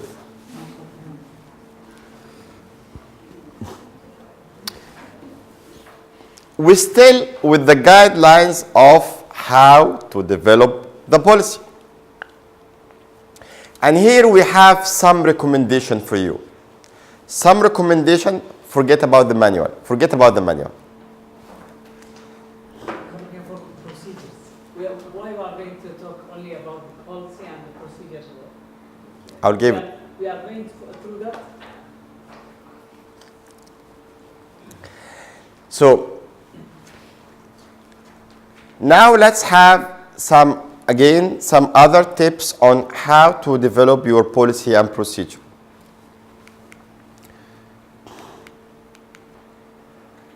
let me tell you that some of the standards, especially like the NHRA standards or even the, because NHRA standard is the first version of SIBAHA standards. So they are the same. So they said that every healthcare facility has to develop its own policy of the policy making. And they said that every policy should have a unique identification number. Remember this? Unique identification number. And it has to have a title and number and date of issue and the update issue. That's what we actually have covered in the first page. The policy title, the reference number, the approval date, the date for revision, the implementation date. And then we put the page number. Secondly, they said the policy being developed, approved, devised, and terminated by authorized individuals, meaning only the top in charge will be responsible to approve it. Only the assigned team or task force will be responsible to create, educate, implement, and audit the policy. No one else will be capable to do termination or review without those assigned people. As per the Bahraini standards, the maximum duration to keep one policy is 4 years. This is the maximum duration to keep one single policy. Maybe after 4 years, you can review it and keep it as it is for the next session, but still you review it. Maybe you have, as I said, you reviewed very frequently on a yearly basis, on a quarterly basis, especially when your main references has changed. The regulation changed, the law changed, the standard changed. So maybe they change the standard, make it 5. So I make it 5. The standard change and make it 3. So I'm going to make it 3. So I have to change all my policies based on the released laws and regulations. All policies are dated and current. So we need to have the date on the policy to make sure this is a new policy. I have been conducting a survey in one of the facility. Everything was beautiful. The current policy, 1986. They said, oh, we are sorry. This is a very old policy. It shouldn't be here. Yes, but now it is here. And policies being communicated to staff and training provided were applicable. So as we said, what is the use of a policy if it is not accessed? So every policy should be available, accessible, people knows about it, people train about it, people implement it. Make sure of all of this. And from your side, you do your own audit. Remember, this is like, yes, ABC policy making. Create, make it available, make it accessible, train, educate, implement, observe, audit, evaluate. It was successful policy to achieve its objective. For example, you said to create, to improve the quality and safety. Having this in place, we have no improvement in safety and quality. So this is a failure policy. We need to change it. Policy being communicated to staff and training. Staff sign off on policy being implemented, ensuring staff understand the rule in implementation. You remember the sign? So all staff has to sign that they have heard, saw, learned, trained on that policy. So it becomes for them a mandate to improve their practice and to follow what the organization create in terms of laws and regulation. When we write down a policy, we have some of the tips here. Tip number 1, that you have to define every term you are using. So every term you are using, make sure that you put it in the glossary. Every term you are using, you put it down in the glossary. This is very highly essential. People need to know about the difficult terms. So inventory, what's inventory means? Stock. I don't know what's inventory mean. I'm a nurse. I'm a nurse working in nursing. I have 10 years experience handling patient. I don't know what does it mean, inventory. To define it. Give me the definition of inventory, right? High risk. I know that it's medication. What is the high risk? What is this high risk? To define. What does it do as a high risk? So what is high? Why it is risk? Okay?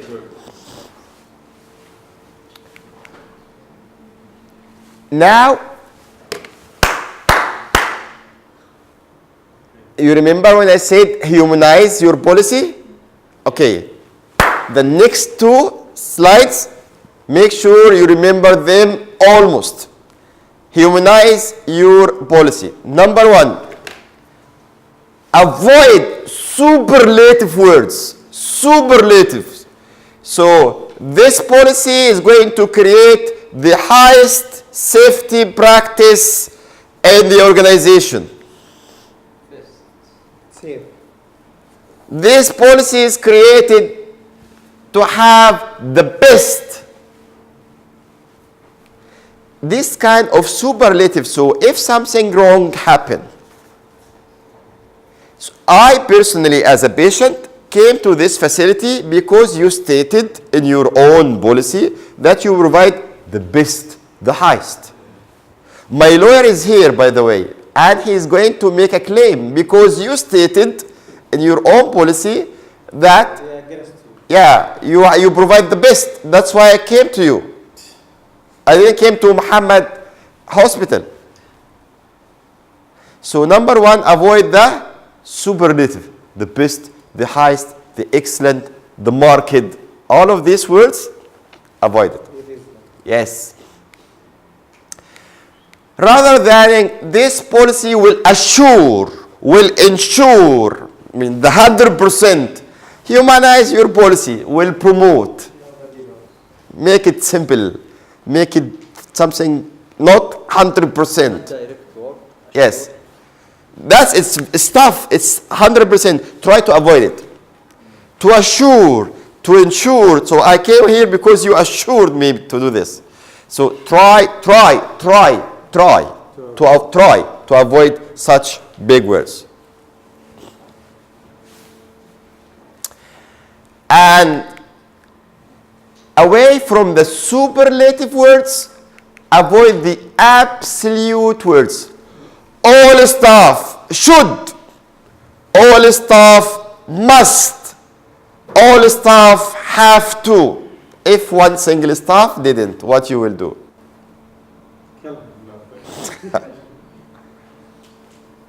Right? Yes. So I came here because I know that all staff implement infection prevention control, but actually I have now surgical site infection. So whenever you are going to write down your policy, try to avoid the absolute words. Shall, must, have to, or try to avoid. What if it's written and you are working, for example, for a high specialized company, and they must do it? If you are not going to implement such a policy on them,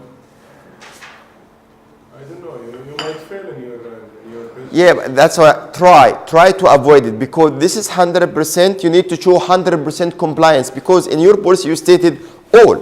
Oh, yeah. Yeah. It's So written in there. when it comes away from safety, when it comes away from safety, try to avoid it. When it comes to safety, you need it, but make sure that this is like tricky thing. You know, it's like risk and at your shoulder. But in the vision, we have to say we want to achieve the best practice. A quality performance. A high quality performance. High, so it is not the I highest, mean, this words also attract people attention, you know. but it's on your side legally. Anyone can do claim against you. The policymakers should make sure that they dump you in a legal I claim. mean, if he's using it in a general, for example, a Toyota or a car company. Yes, what they are writing. I don't know, but I Yeah. think generally they will just write in their vision, general. No, vision means to be. Yeah, They are not yet. yeah, Yeah, they would like to be in the future, yeah. but they are not yet. So they dream to be, but they are not What yet. about if they don't achieve? It's fine. It's still vision. Actually, it's made to not to be achieved. Yeah, Because if you achieve it, it's not. it's not a vision. So it's to be. Like you would like to be the lead market of whatever. Okay, it's fine. So you are working to achieve this. But you didn't promise me that all the staff are applying this. Whenever I come and find 2 or 3 of them not applying in my attendance, in my situation, so I came for that, but I didn't find it. So what should I do? I do claim. Okay? So remember, this is very, very common, not mistakes, events that happen, and simply anyone can claim against you. Because of this word. Yeah, because it's a commitment. It's a total commitment. But in safety, sometimes you need it. In safety, like if you remember, I said earlier that it was hand hygiene. All the staff are, yes, are encountered. Are encouraged to, Encourage. yes, encouraged to do hand hygiene before and after. But if it must, Yeah, that's what I'm trying to avoid this. I'm trying to avoid. I didn't say all the staff have to do hand hygiene before and after. If I come and didn't find people do hand hygiene before and after. Not all staff. Yes, it happens. So if I'm your patient and some of your staff come in and out and they didn't do this and now I have hospital acquired infection.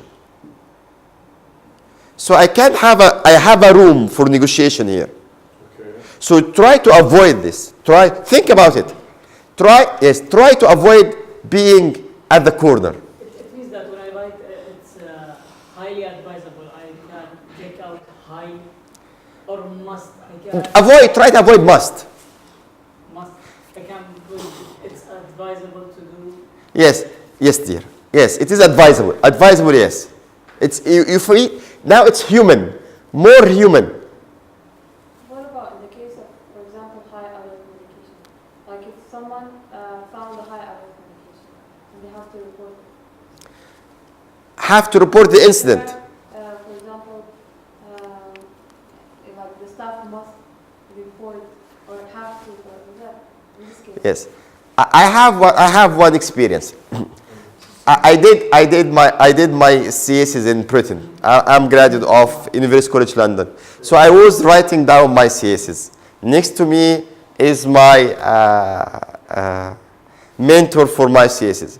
He was the head. He was, by chance at that time, the chair of the Royal Society of Tropical Medicine and Hygiene, London.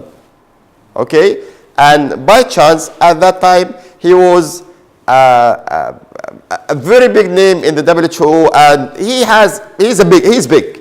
That man was. So I was writing, must do this, should do this, and then he came, Abdullah, what is this? He said to me, Abdullah, what you are writing? Why must? He said, why you write must? I said, because they must. He said, why must? I said, I don't know, but I don't have any other words. He said, okay, try to write like this. Should ideally do. Should Ideally do. ideally. So he took the must and have to be should ideally do. يستحسن يعني. Yes. Okay? So see how they are humanizing issue. But some companies they are not. Yes, I know that this is the current. That's why I'm discussing that. I said these 2 slides, remember these 2 slides. Avoid the superlative, avoid the absolute. You're going to be a little off risk-free. You must follow the instructions. Yes. But when it comes to safety, you might be in a place where you're asking all the staff to comply with the policy. You must have a mask, for example. Okay? Certain situation. Yes, certain situation. When it comes to safety, because in safety we accept zero defect, zero error in safety. Those staff who will communicate with the low immunity patient must put a mask before. Okay. So again, when it comes to safety, here in that situation, you might say, I'm going to use the absolute. Okay, because safety, we need zero defect. But in other situation, try. I said, I'm concentrating on my words. Try to avoid superlative. Okay? Not all staff, also in safety, not all staff doing this. Yes, I know. Not, we are writing. Yes, exactly. We are writing, but try to understand that your policy is a kind of a risk on your shoulder. Because the policy is a commitment from the company, from the hospital to the public. It's a commitment. Yes.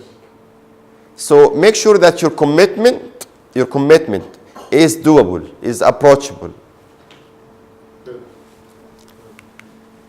Now, again, let's go beyond this. Select a very simple name for your policy. So when you write the policy, try to have a simple policy. High alert medication policy, okay. Let's go beyond this. Select a very simple name for your policy.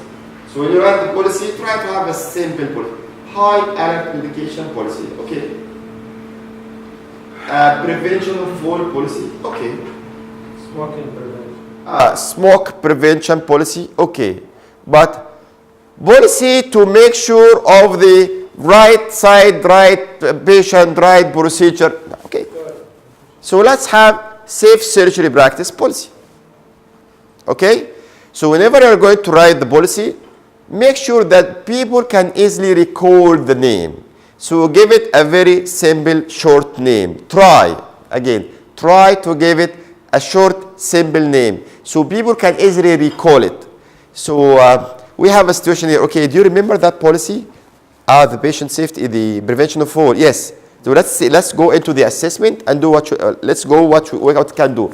Easy. Like a policy for assessing elder people for the potentiality of fall while in the hospital. How can I remember this? Very long name.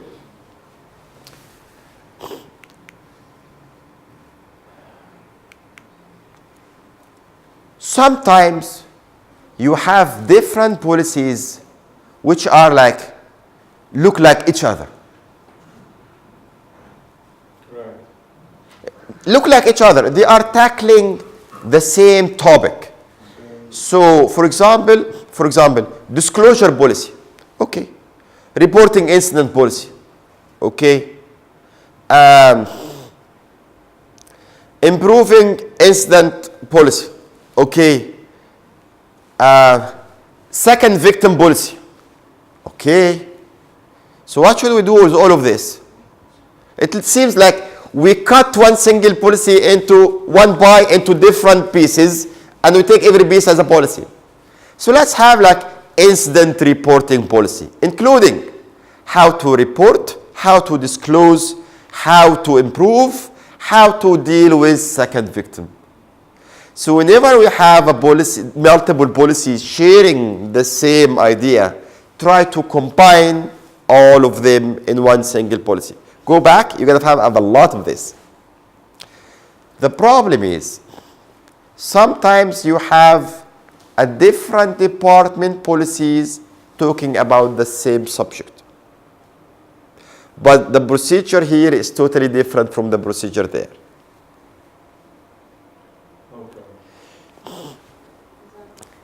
Simply, nursing dressing policy, example. Nursing dressing policy, surgical dressing policy.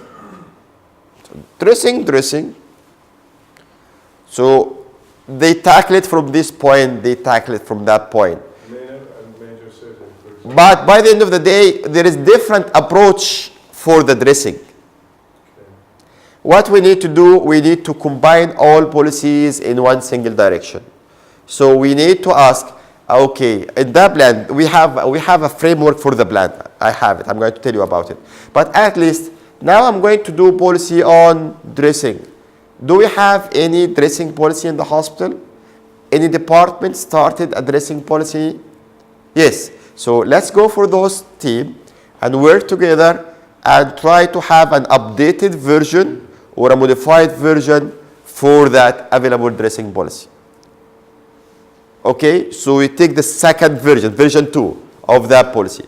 But we're going to have it in a broad spectrum way. And by the end of the day, you're going to have only one single policy where we have one single approach to manage the dressing, for example. Okay? Remember this, sometimes in one single institution, in one single healthcare facility, we have different departments talking about the same topic but by different approach, meaning there is no consistency in the place. That means we can use two references? No, we have to avoid this. We have to avoid. This is a problem. When two departments, three departments tackling the same, for example, medication storage policy. Medication storage policy, you might have a pharmacy medication storage policy, and supply chain medication storage policy, and nursing medication storage policy. Those have different departments, different procedure. What we need to have one single medication storage policy, and in the procedures. We can say in the pharmacy, this is how they do. In the nursing area, this is how they do. In the supply chain, this is how they should do. So everything is so clear to the people. I mean the department name, the acronym that you mentioned. Yeah, this is the reference. Yeah, okay, the pharmacy will have 3 characters. No, we need to avoid this. And refer this to one department only. Yes, this will be the ownership of the pharmacy by the end of the day. Major, department. Yes, it will be the ownership of the pharmacy. The pharmacy committee, medication management committee are going to develop for us medication storage policy at the whole institutional level, including pharmacy, supply chain, and nursing. Yes. Question or it's okay? Okay. So before in main pharmacy in the hospital and other pharmacy, same in the hospital. We have 2 pharmacy, we have 2 policies. You have to. Yes, it's very common. So that's why you are here today. You are here today to discuss what are the common problems and try to find like a solutions to overcome such problems. Okay.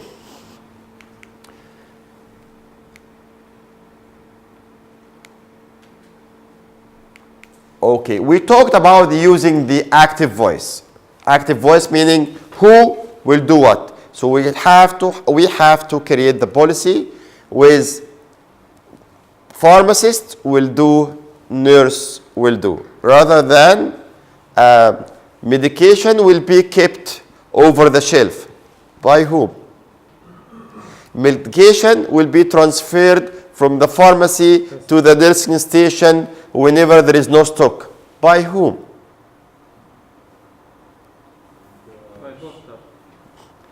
Yeah, so why we have to go deep like This is because this is how we need to make sure. So for example, medication will be kept on the shelf by the pharmacist. Nurse will refill the medication once they have, for example, low inventory level in the nursing area. So now we know nurse will be responsible. So it's not the pharmacist who is going to send. The nurse will go up to the pharmacy to take it. So now we know whom will do what. So it has to be specialized Has to be as to know who will do what. and then written. And written in the procedure. Okay. In the procedure, we need to know the responsibility and accountability of every person whenever we are going to apply that policy. But the nurse has no role actually in keeping and giving any. Yes, because there is no policy and procedure. Right. They are just only administering this medication and Yeah, but who is refilling the medicine to the... has to be a pharmacist. Okay, it has to be, see, again, because we don't have the policy to know who should do it. It is the policy. If you bring Exactly, right? Usually Usually, no, we should have the policy. The policy will tell us who will do. But if they do not create such a policy, what we have to do? We have conflict. A big conflict. Yes.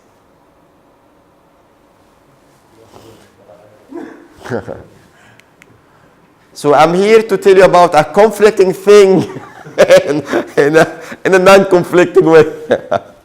Okay, now here it comes. Here it comes. Ensure accountability and responsibility. So not only to say it in the active voice, but we need to tell exactly for that procedure. For example, step number 5 in the procedure. So the nurse will refill the medications once they have, let's assume, a low inventory of the medicine.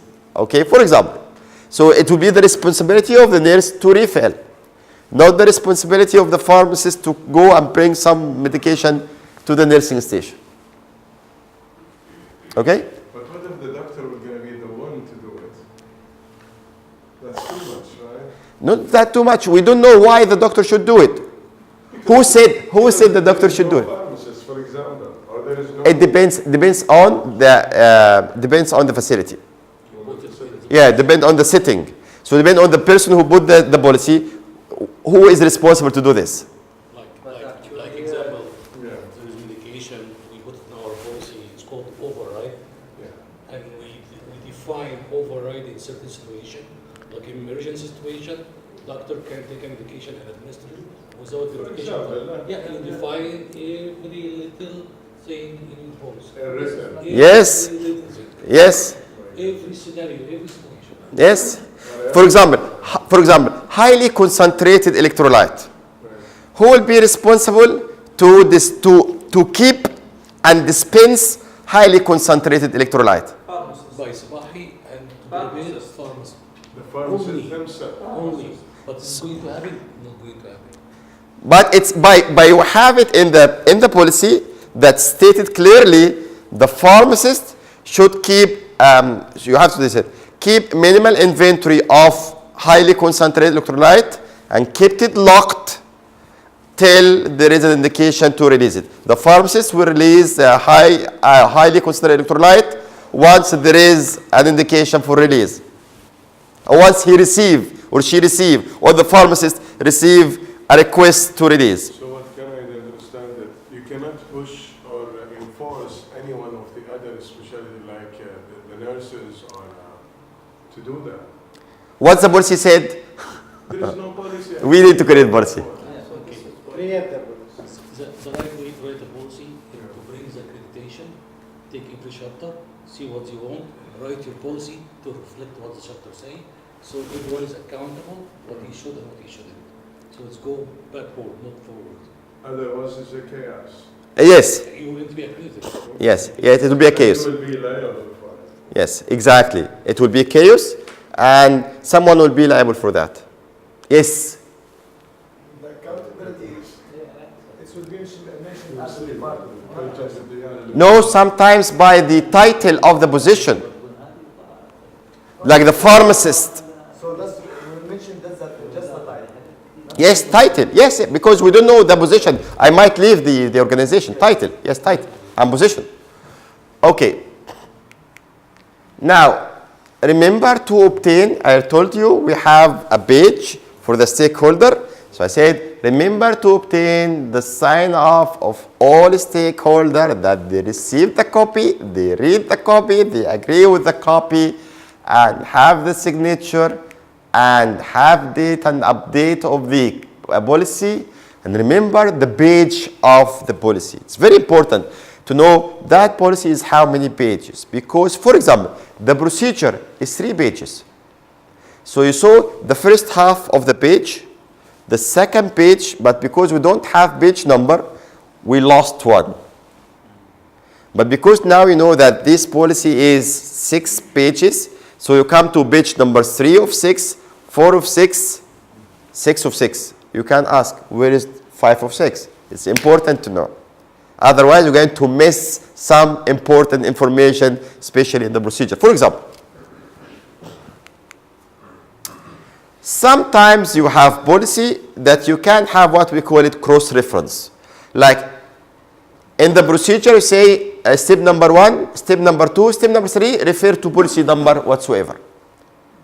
Okay? So rather than repeating the same steps, you can refer to the other policies. Well, that's what we call it cross-references. Legal references. Again, remember, we need, whenever it is applicable, please try to give us what laws, what regulations you have, and you follow in that policy. Try to have this. And let me tell you that we never release a policy if we do have a legal consultant or advisory committee, legal advisory committee. We take every policy to them to review it from the legal aspect. Yes. I remember I was involved in creating the consent form. I was involved in creating the consent form. So we come to that, who is the minor? The minor. Minor means, yes, underage.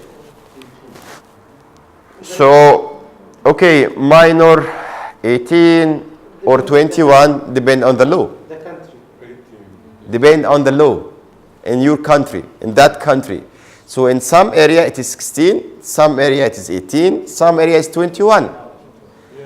18, and someone is like signing and I have to take approval for 18 years old. Yes, yes. So 17 years and 11 months as a minor by law, yes.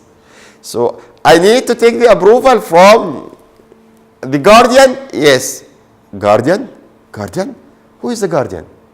You have to define it. What if the father is not available?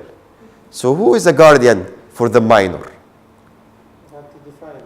By the way, for you, because we have this here, and you're going to be amazed by this answer. You're going to be amazed.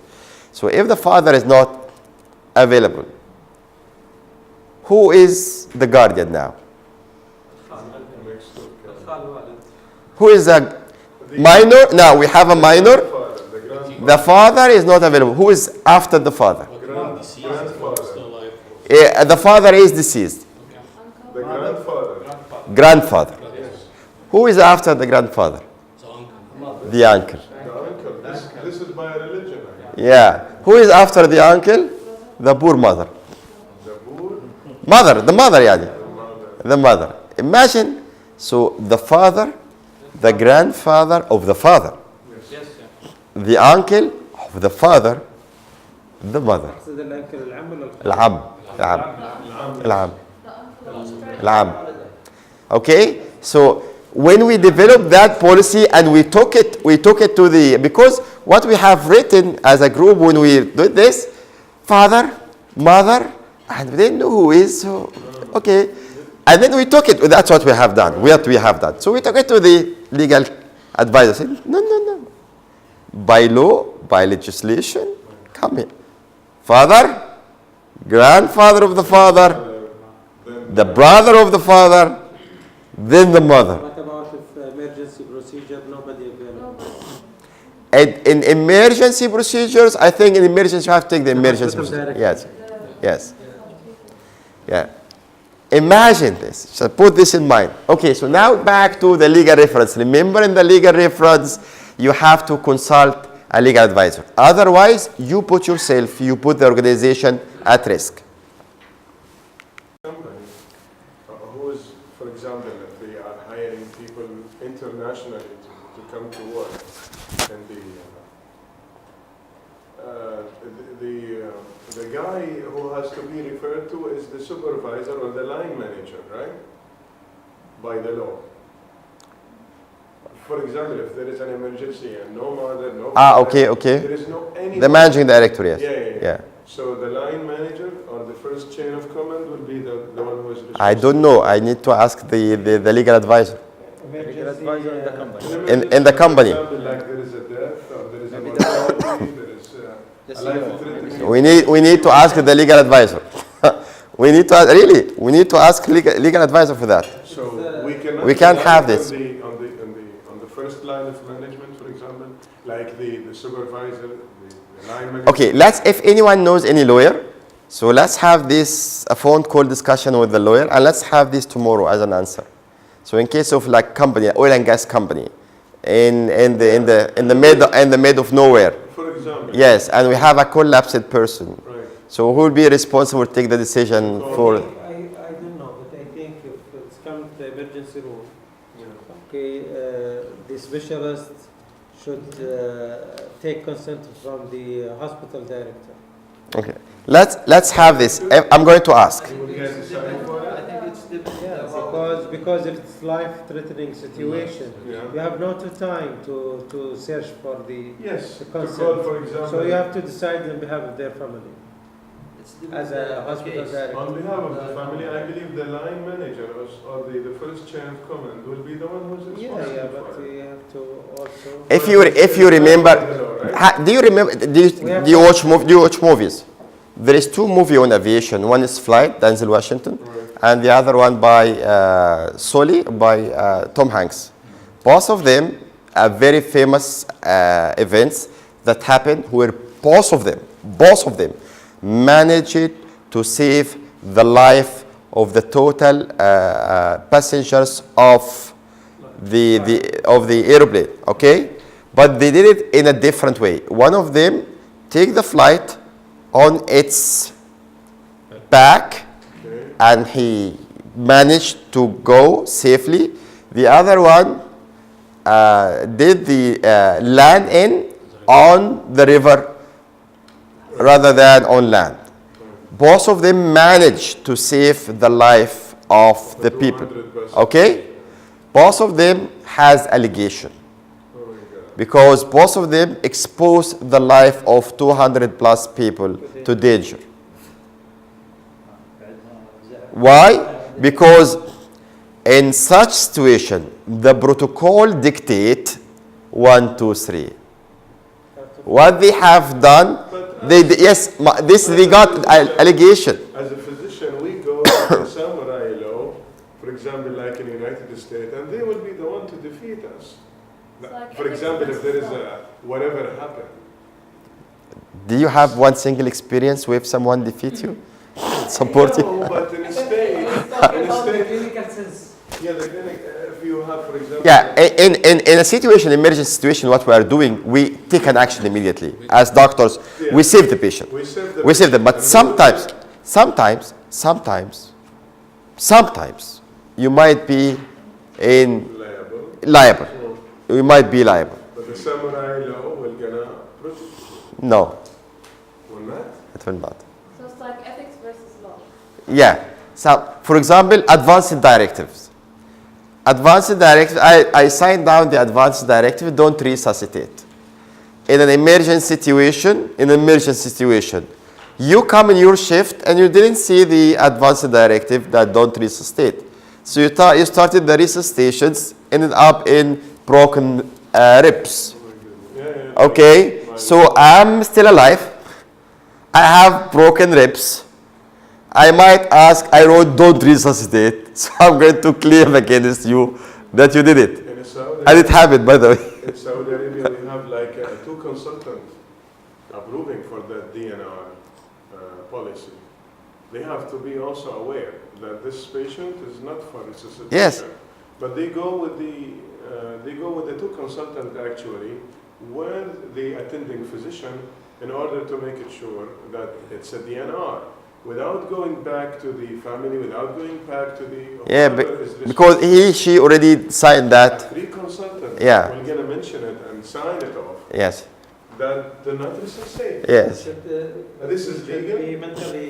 Yes, he already, while she was conscious, he signed down that, please don't resuscitate. But what about if he is mentally Become, yes, brain damage. incompetent? No, I mean, is he at that time was mentally competent to sign? This is another important And for thing. example, like a multiple myeloma patient, and really, if you will get Okay. start to CPR him, you will gonna break him. Yeah. So why you will gonna go for the patient So wishes that, or this is the request? consultant decision. 3 consultants will gonna approve. The committee. Do not resuscitate and don't go to the family. Family will not gonna help you in that situation. I hope we have 3 consultants come together in one single point of life. Anyway, now let's have this, the last one. Remember to have the reference. Reference is important for what we are going to state down in the policy. And okay, having reference might be actually a major advantage to our policy, correct? So my reference is this manual. My reference is this guideline.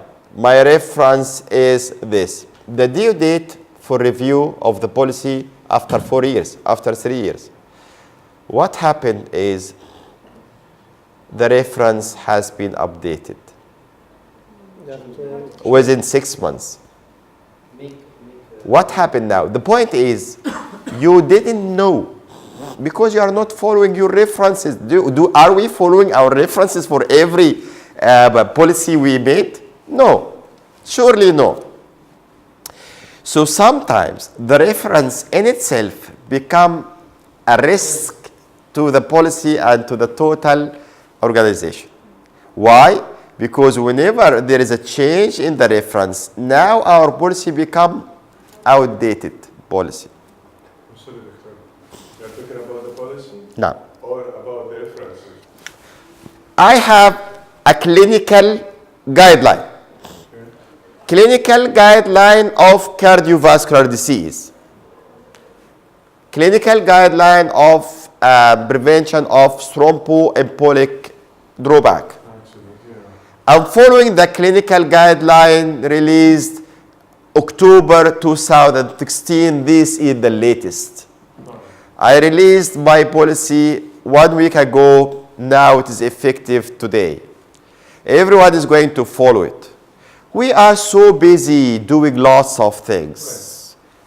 That clinical guideline as a guideline, which is October 2016, they released in November the new guideline October 2020, for example. Okay? No, October 2018. I didn't know that they did this because I'm not following too much. I'm busy. So what happened to my policy now? At risk. Outdated policy. Outdated. Meaning against the law. Against the law. Yes, remember, current and updated, it is not current. Why? Because you are following your guideline, your reference is already changed. Who will gonna be liable? The company? I mean The hospital? itself? Yeah, everything by the end of the day is on the shoulder of the hospital and committee. Okay? So it's sometimes, as I said, the reference is a highly important thing you need to have, but you need to follow your own references. Up to date. Up to date. No, So, I mean there is what we call it a reference for us as a physician. We call it up to date. yes. We use them in our practice. Yes, that's why it's the good thing about the policy and process. It's not no one. In some places, there is one-man show doing all the policies, which is wrong. Policy should be allocated to different task force teams. Task force teams. Task force teams usually from people like consultant in the field, experienced, knowledgeable. So whenever something like this, they are the owner of that policy. So because I'm a consultant and I know the updates, I said, oh, I have a new update. I need now to go and revise, not review, revise my policy to have the second version of the policy because everything is written with an old story. Now we have a new story. Okay. Task force team. Hey, task force. Task force teams. Okay? So, yes, Muhammad. Just for the reference of policy, for example, this one, it comes from the people, the staff. They sit together, then they make the policy. Yes. So as a reference, for example, if we back for reference as a Sibahi, it is enough to write one reference? Or if, for example, if we get, let's see, No, Sibahi is a legislation for you to comply with. so It's for- a legislation for you to comply with. But when you comply with the Sibahi standards, Policy. For Yeah. operational policy, what is the reference that I can? yes, it I'm might. using operational policy. Okay, it might be. It might be. In some cases, in the standards, there is a group. For example, facility management. In the facility management, it's mainly operational, yes. And if we apply all the requirements of facility management, we're gonna have a kind of safe policy, yes. So what we will put in the reference, such as this. Yeah, you can have that version. Now we have, for example, the Saudi Sibahi standards, let's assume medication management, version 3, 2015. This is where we will put the reference. Yes. That's it. Yes. Okay? But sometimes you depend on, especially in the clinical, as I said earlier, it's a clinical guideline. With a clinical policy, you have to make sure of this. Okay?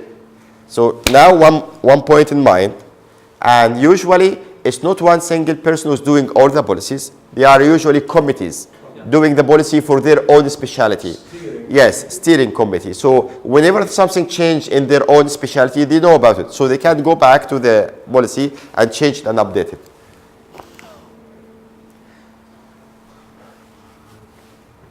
Remember, the policy has become complicated. Huh? Yeah. Whenever I talk about the policy, remember the attachment. We need attachment in the policy. Attachment, as I said, could be a form, could be a guideline, could be a total manual. For example, we are talking about hand hygiene. So how to do hand hygiene. So you can refer as an attachment, GCC, infection prevention control, version year. Okay? So you don't have to put the 155 or 200 pages as an attachment. Only the cover page, and you can refer to this one whenever it is needed.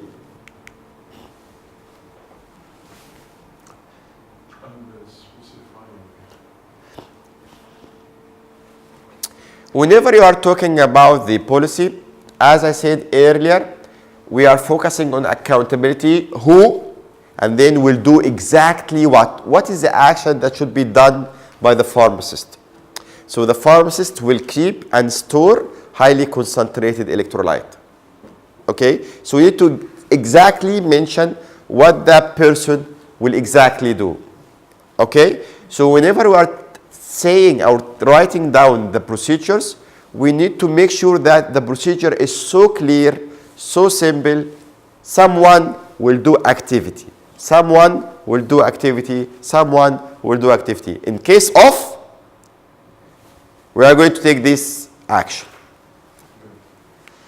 But I cannot understand what's the meaning of under specifying. Like you don't tell exactly what is the steps to be done. Ambiguous from the beginning, if you remember. Yes. And finally, try to avoid the very tough, rigid, hard to do policy. Remember, humanize your policy. Make it easy, make it doable. All right? Don't be so harsh with the other people, because other people are preparing policy for you to follow. So remember this. And finally, citing your reference. We already talked about how we are going to reference the policy. Okay? These are the 17 different tips in writing the policy. Just to tell them one after one. Number one, we need to have definitions. We need to have definitions in the policy. Remember, we need to have definitions in the policy. Number two, we need to avoid, so number one, we need to have definitions in the policy. Number two, we need to avoid the superlative word. What is superlative?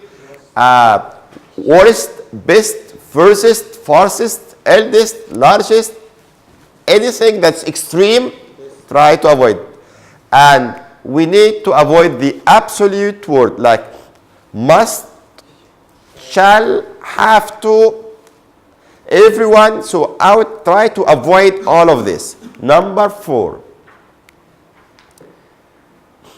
Try to have a simple name for your policy. Make it easy for the staff to remember your policy. Number 5, whenever we have multiple policy dealing with the same topic, try to include all of them in one single policy. We give example of, for example, reporting incident, disclosure policy, correcting incident, dealing with second victim. So keep it all of incident management policy. Try to have all your activity written in the active voice. Try to avoid the passive voice. So pharmacist will keep the medication in a temperature between 15 to 25. This is the active. Negative, medication will be kept in a temperature room between 15 to 25. So who is responsible to do this? Housekeeping, facility management, or pharmacist? So try to avoid the passive, keep the active. Because we are talking about this, we are talking about who will be accountable for every activity we are doing. Try to have the signature of the people in charge. Send them a statement saying, I received a copy of the policy, I read and comprehend the policy, I approve the policy. Take this one as an evidence of approval on the policy. Try to have the signature on the policy from the approval body, from the review committee, from the creator of the policy. Try to have signature of all people involved on the policy. So the staff that they list to hear about the policy, they receive awareness about the policy, they receive education about the policy. That's why sign down. So I'm expecting out of you to implement the policy. Try to have dates and updates on the policy. So this is the approval date, the effective date, the due date for the revision. Try to have a number for the pages of the policy. So 5 out of 5, so page 1 of 5, 2 of 5, 3 of 5. In that way, you are not gonna miss one single or two or more pages of the policy. Whenever we have policy talking about other policies, so rather than writing the same steps, you can say, refer to, for example, a waste management policy. So, okay, so this is what we call it cross-references. Always have a legal advisor for your policy. And remember, whenever you are writing the procedures, the steps of the policy, you need to have reference. Why you put these steps? Why you put this action? Why you make me responsible? Because this is actually what is in the guidelines, the national guidelines, the international guidelines, the law said that. So what's your proof? I'm putting the reference of this guideline or for the of the law. We talked about, yes, we still with the reference. We said, yes, it's good to have reference, but take care, still the reference is a kind of a disadvantage, especially where there is a new update of the reference, meaning now your policy is not up to date and or outdated, and we need to update our policy based on the new update of the guideline. And we talk about that the activity, we need to state clearly the activity requested to be done, and try to humanize your policy, make it doable, and finally citing the reference as it should be cited. You are, mashallah, very good in Harvard referencing. Okay? And some of you depends on the very famous website, which is? Up to date. Which one you use? There is one called Cite Me, I think. Yeah, cite this for me. Okay? So anyway, we have a lot of references, so you can depend on any one of them. All right, any question till now? Good. What we are going to do, a coffee break, an activity to create policy based on the framework. You are going to write down 12 main different things in the framework. You are going to develop one single policy now. All right? Now I'm going to start with what we call it public policy. So away from doing my own personal administrative policy, I'm going to take you like if you are promoted as a big name in the governmental sector, and you will be responsible to carry out a public policy. So what are the main concerns I need to have in mind when I develop public policy? Not only that, I'm going to show you the challenges that we actually have in public policy. And I'm going to put you in place where you personally can judge and critique a public policy.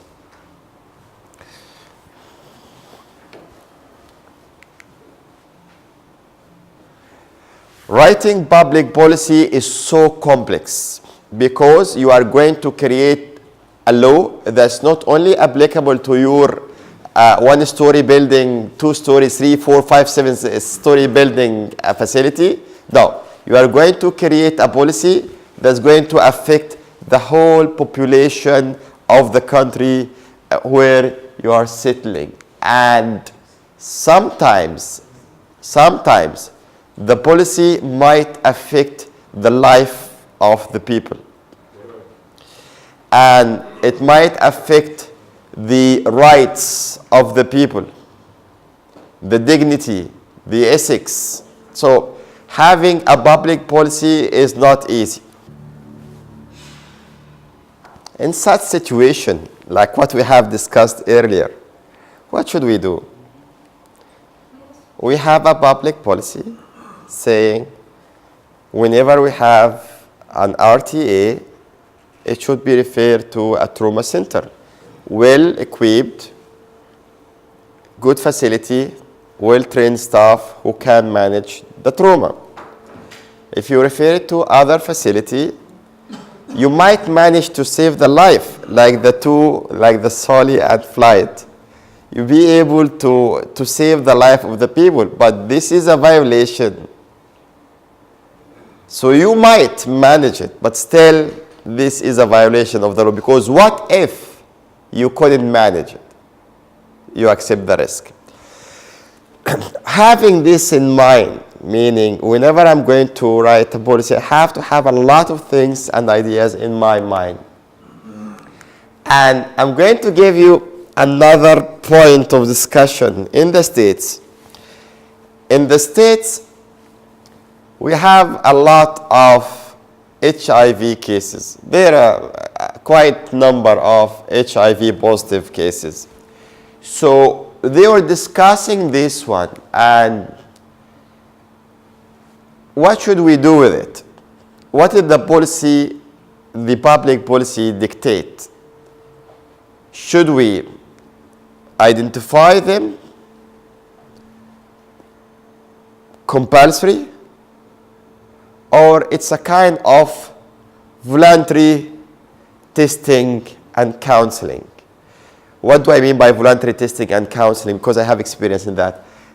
Voluntary, there are some programs dealing with HIV people where, number one, there is voluntary counseling, like they attend session, they hear about the topic, they know how we can investigate, and then they voluntarily say, I would like to do a test to know my status. Then people do the test. So voluntary counseling and testing. They know their status. Once they know their status, they might come back to know the status.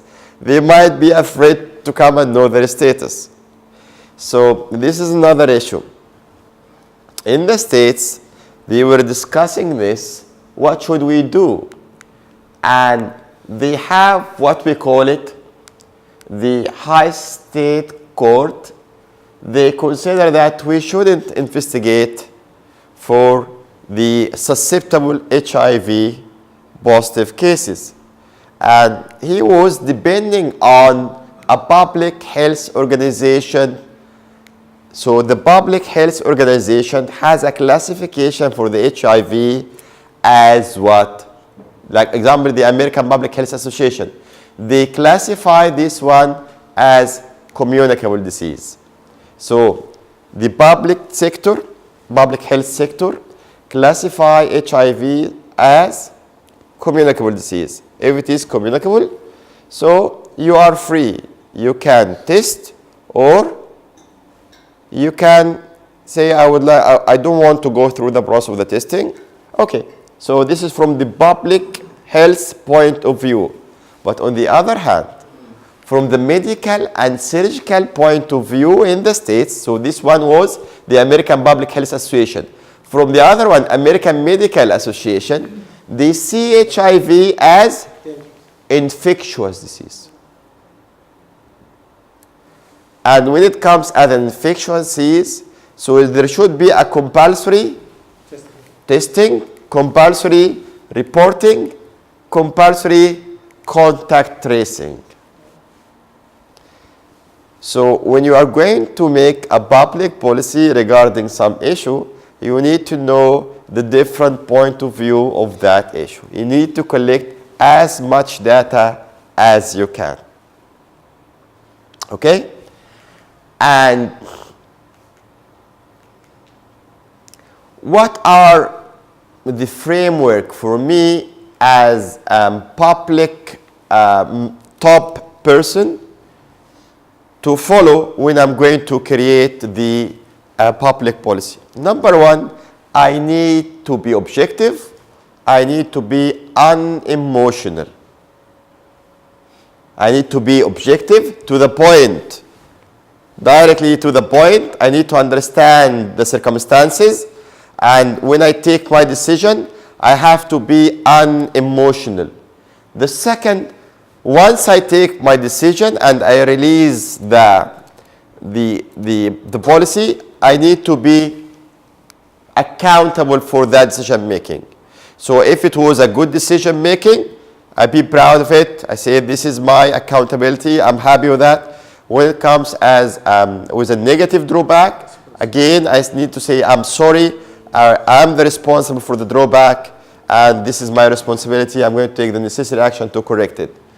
And I need to collect as much information as I can to avoid the bias, because I may be misled by his report and by your report, and maybe I have another report who can actually give me the full picture of the photo, the full picture of the situation. So I need to make sure that who is my source for the information I'm collecting. And I need to have criteria of selection for the decision. Because whenever you have a public issue, I have a public issue. So let's assume the public issue, for example, public issue, treating homeless. Right? What should we do with homeless? Should we treat them free? Okay, so treat them free. What's the treatment? Treatment. Should we treat them free? Should we treat them in public sector? Should we treat them in isolated healthcare facility? If I treat them in isolate healthcare facility, this in terms will be discrimination. As usual. Right?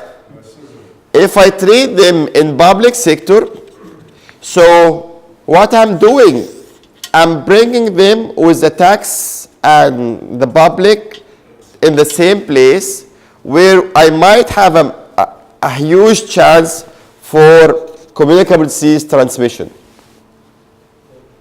Right? And if I give them treatment, so yes, I'm going to improve the public health. I'm going to decrease the incidence of the disease. Right? But by the end of the day, this is a cost. Who will pay that cost?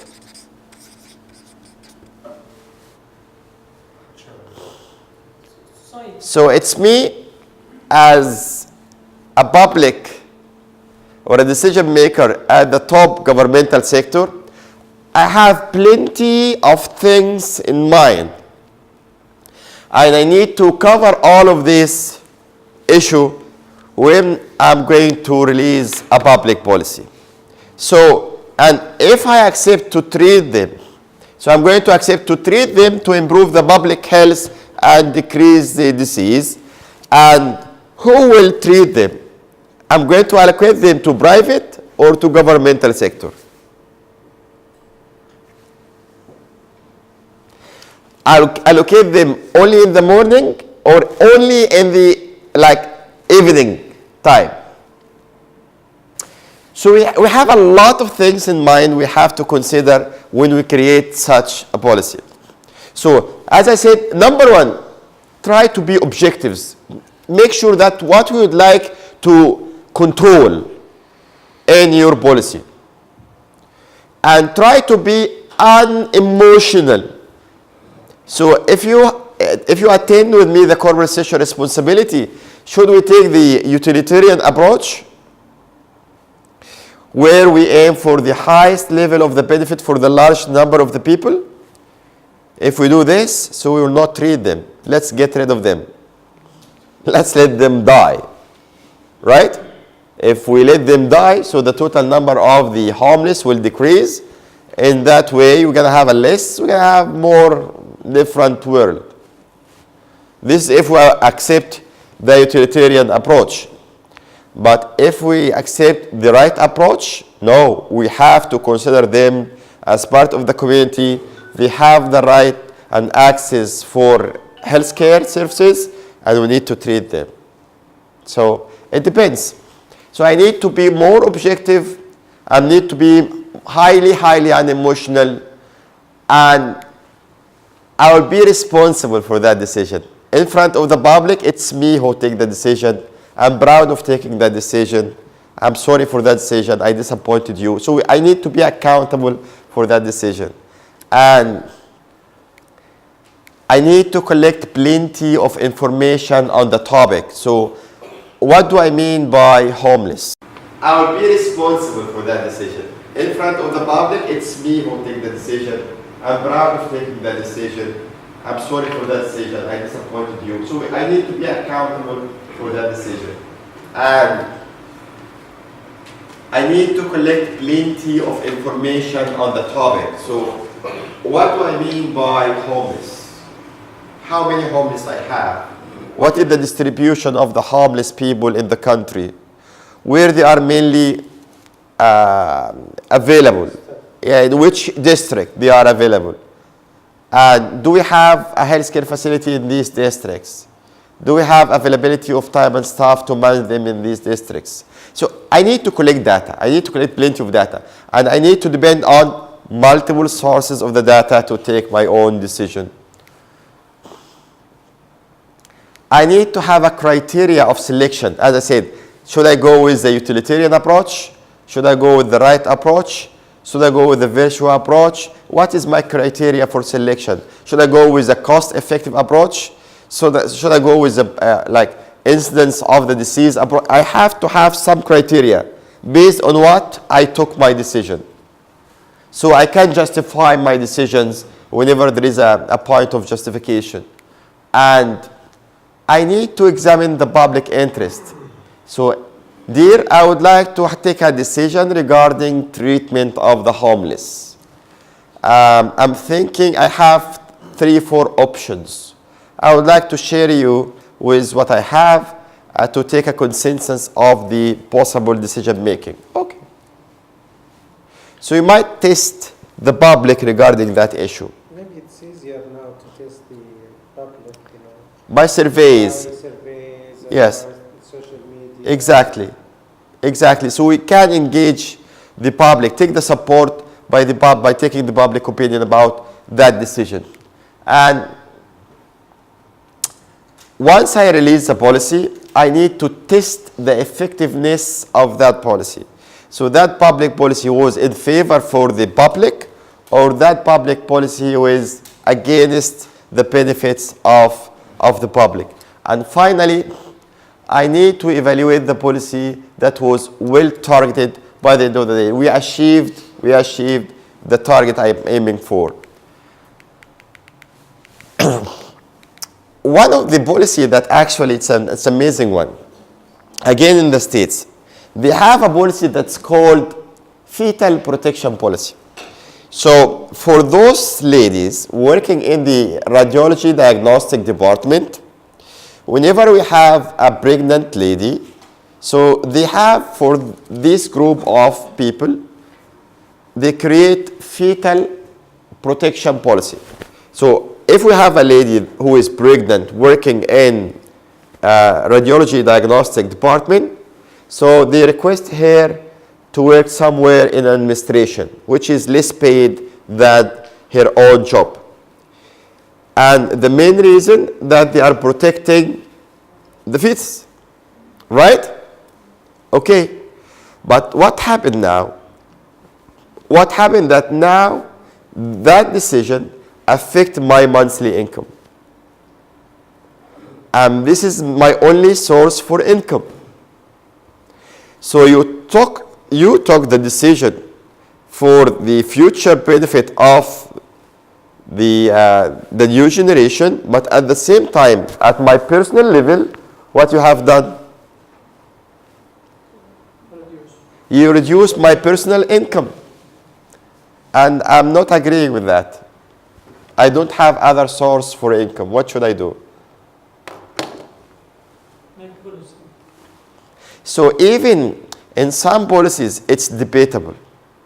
We need to measure it. Like, is it beneficial to apply such a policy, or should we withdraw that policy? And if we prevent them from working for the next 7 to 6 months in the radiology, they're gonna lose a lot of money out of that policy, a public policy. What should we do? What do you say? What do you think? What's your opinion?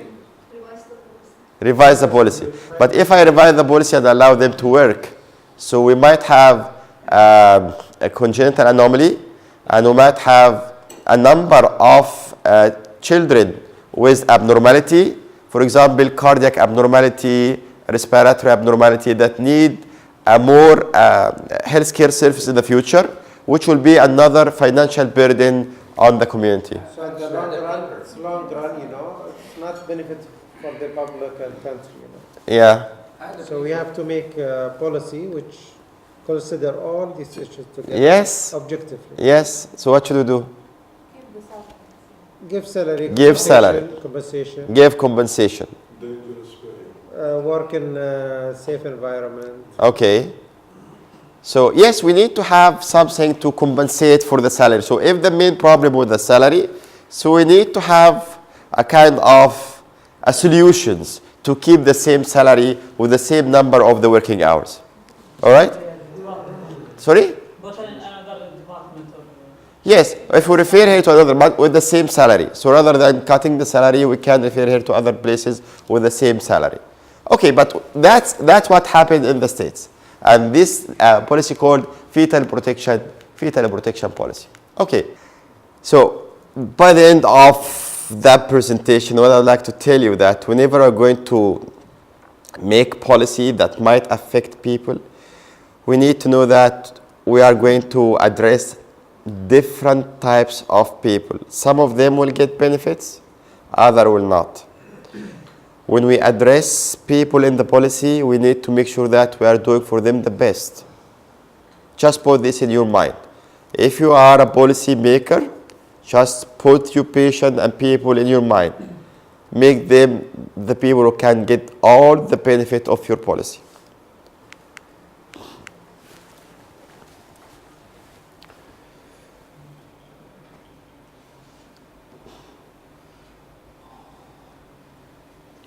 Sometimes we might have a problematic policy. What should we do with the problematic policy? And how can we save ourselves against potential problematic policy?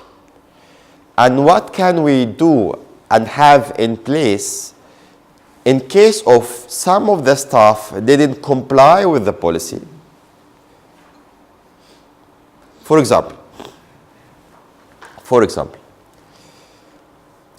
we have safe surgery practice, but in one day, one of the staff didn't do the proper counting of the instrument, and we missed one instrument within the patient. We already have the policy. We already educate the staff on the policy. But what happened? We have one incident. So we say that all the staff will comply with the counting, but one of them didn't. How can we save ourselves as a top management? Let's assume that in certain circumstances, we are going to do this. Maybe in one day, one of the doctor found that if he do that, he might save the patient. How can we save ourselves as a top management? He might be able to save the patient, by the way, but by the end of the day, it's a violation of the policy. Okay? So what should we do?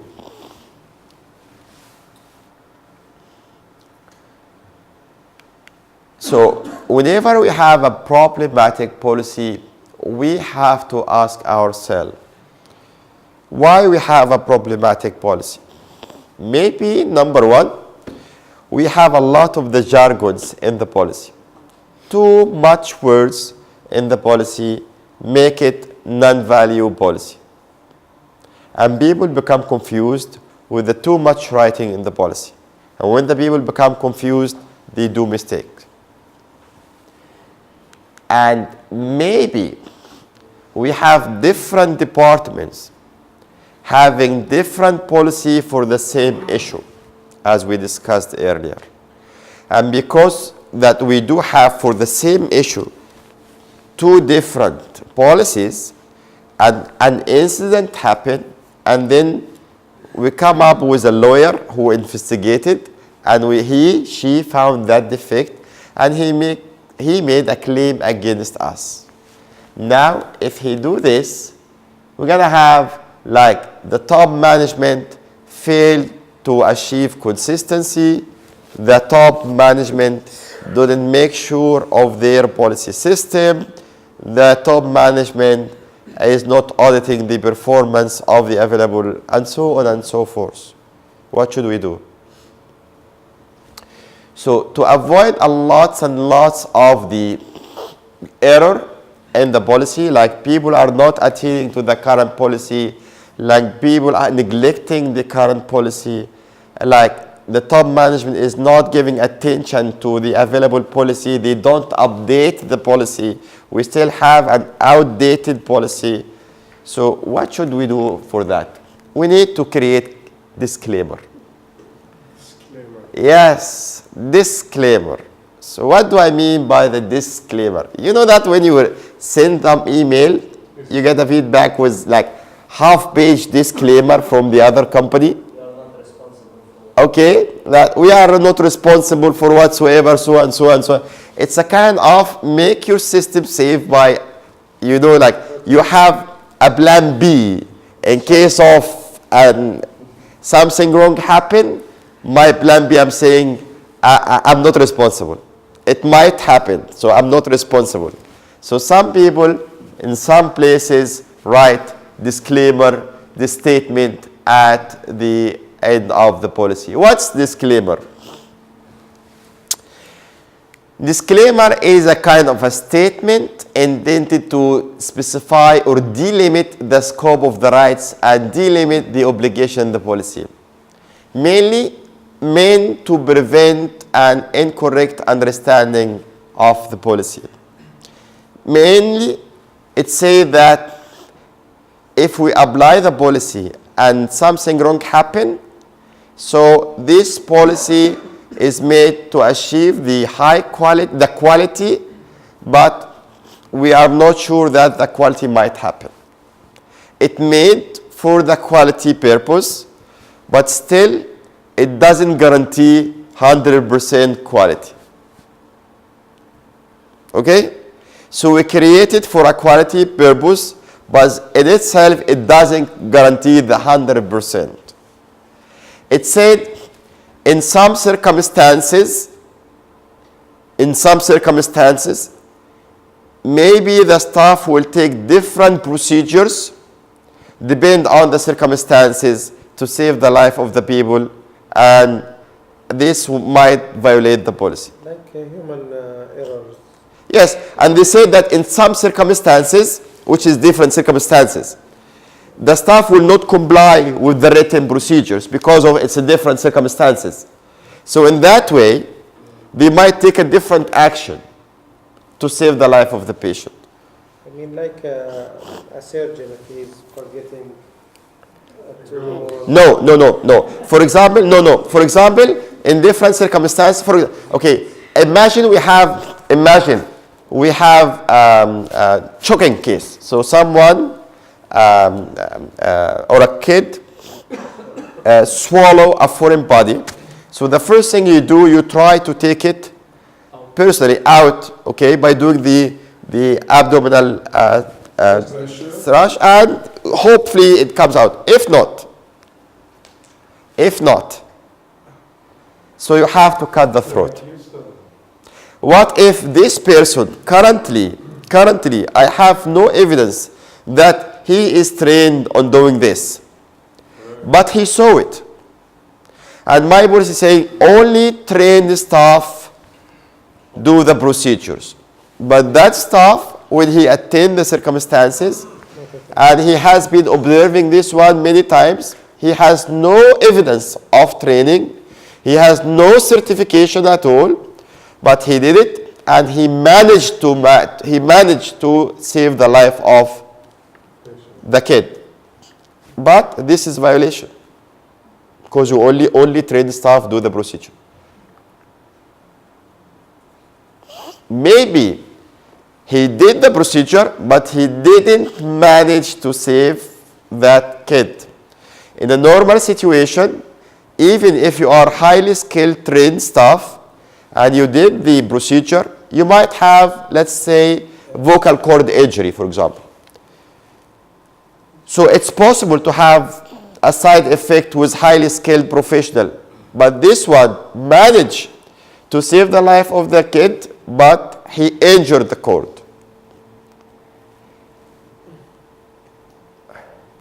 But if he didn't, we might lose the kid. What should we do? Having a disclaimer in that situation might help. Might help. So in certain circumstances where it is not applicable, like we don't have trained staff now to do the procedure, so some staff might do. But it's written also surgeries, the side effects could happen. Yes, but now what happened is untrained staff. The police said only trained staff do the procedure. Now we have untrained staff did the procedure. Violation. Yes. So in that way, having a disclaimer in place might help. So what should I have in terms of disclaimer statement? One of the statements you can write, number one, that policy statement is intended to describe the reason why the associated procedure has been issued and to explain the context for it. This is the purpose of the policy, that we have a situation and this procedure will comply with the situation. We have a situation and this procedure will help to solve the procedure. This is the first statement. So number one, we admit that that policy and that procedure match to have the best and maximum benefit. Okay? Then, procedures are resources to assist staff in carrying out specific actions. Now we are saying the written procedures will help the staff to achieve the required action. Till now, we said exactly what we want. We have a policy for a reason. We have procedure to have the procedure. And then procedure don't specify all circumstances to which they apply. Meaning sometimes we might have different circumstances. Like in that situation, the trained staff is ill, is absent, is out, is in the operating theater now. What should we do? And finally, procedure can't in itself guarantee safety. Meaning having this procedure in place by itself, it doesn't guarantee safety. Meaning the well-trained, experienced staff, when he might do an injury for the vocal cord, for example. Having this in place might help you against a legal claim. Might. Yes, might. But it will help at least. Having this in place will be totally different without you don't have it in place. Again, safety is promoted by people being skilled to judge the situation. So meaning that, yes, I might have the policy, yes, I might have the procedures, yes, I'm saying that if I apply these procedures in that situation, I might have a proper outcome, but sometimes the staff I have at the moment currently are not at the top level of the skills, so they might apply the procedures and I might have a query outcome. But by the law, they are not authorized to do it. No, you might have trained, but they are not highly skilled. For example, I will tell you something. How many staff receive BLS, basic life support? How many staff receive ACLS? How many of you is actually, honestly, capable to resuscitate a patient? 100%. See, that's what I'm saying. On paper, you are trained. On paper, you are this number of experience years. But are you capable to do it? This is the point. Clinical situations may warrant adaptation due to unique patient characteristics. Yes, sure. Yes. Sometimes we have different patients, okay, and they have the same disease, but they have different characteristics. So, of course, these procedures might be able to save 2 patients, but on the other hand, it might be appropriate for the 3rd patient because the 3rd patient has totally different characteristics. So having this disclaimer in place, meaning these points are in my mind. As a policy maker, I understand the potential risk I might have in different situations. So I'm addressing that there might be deviation from the application of that policy. I'm addressing that having only the policy statement and the procedure list are not alone enough to have 100%. I don't guarantee for you, the public, that was having this excellent written statement, this guideline-based procedures are only enough to have 100% positive outcome. And that's why I'm having this disclaimer. Okay? I'm more and more humanizing the policy. This is for the sake of the management. For the sake of the... Yeah, 100%. أخلى مسؤولية وحيد. This is very good for the management. They might not know that they can do it, but they can do it. The majority, they don't know. Yeah, because, yes, now you know. Sometimes, when I said we develop the clinical policies, we depend on clinical guidelines, right? So we have a policy, let's say, a policy for management of a diabetic patient, management a cardiovascular patient, and we depend on the clinical practice guideline. But the clinical practice guideline is not a mandate. It's only advisable. So if you didn't follow any clinical practice guideline, Like it's the- not a law. Like the... Yeah, it's advisory. Yes. No, like for example, the international XYZ guideline for management of a disease. This in itself is a kind for you, it is not a law. It's not mandatory. It's advice. Okay? The other one is a reactionary. It's advice. Like when you put this in place, so this is the kind of the advice you have to follow. So if you deviate from the guideline, it doesn't mean that you violate a law. Yes. You violate a guideline, which in itself, it's not a legal issue. The American Heart Association, for example, if they were going to implement this kind of BLS, ACLS, ATLS stuff, all of that one, it's all about their action. Yes, but this is to save the life of the patient. What I'm saying here, sometimes when you develop your own clinical guidelines, Right. so you are following a guideline. A guideline is not a law, it's not a legislation. It's advisory steps to do for a better outcome. So if you, in your practice, didn't follow exactly the guideline, this will put on your shoulder that you have substandard practice of the guideline, but you don't have a violation of the law practice. You understand the difference? Fine. Yes. And that one is also, They will help you. You'll not go into jail. Yes. no, I'm just specifying that stuff. Maybe Dr. Muhammad can help me with that stuff. Yes. Like the ACLS, PLS, all of that stuff has to be, it's a requirement actually by SIBAH, for the emergency people, for the people who works in the emergency call. If they don't have it, the doctors, they don't have it, but they still can practice their knowledge on the patient and they can make a difference. If you don't use the ACLS, for example, or ATLS guideline, you will gonna be violating the... No. Again, this is a requirement by the accreditation standard. For you as an individual, you will not renew your license without having a BLS. Personally.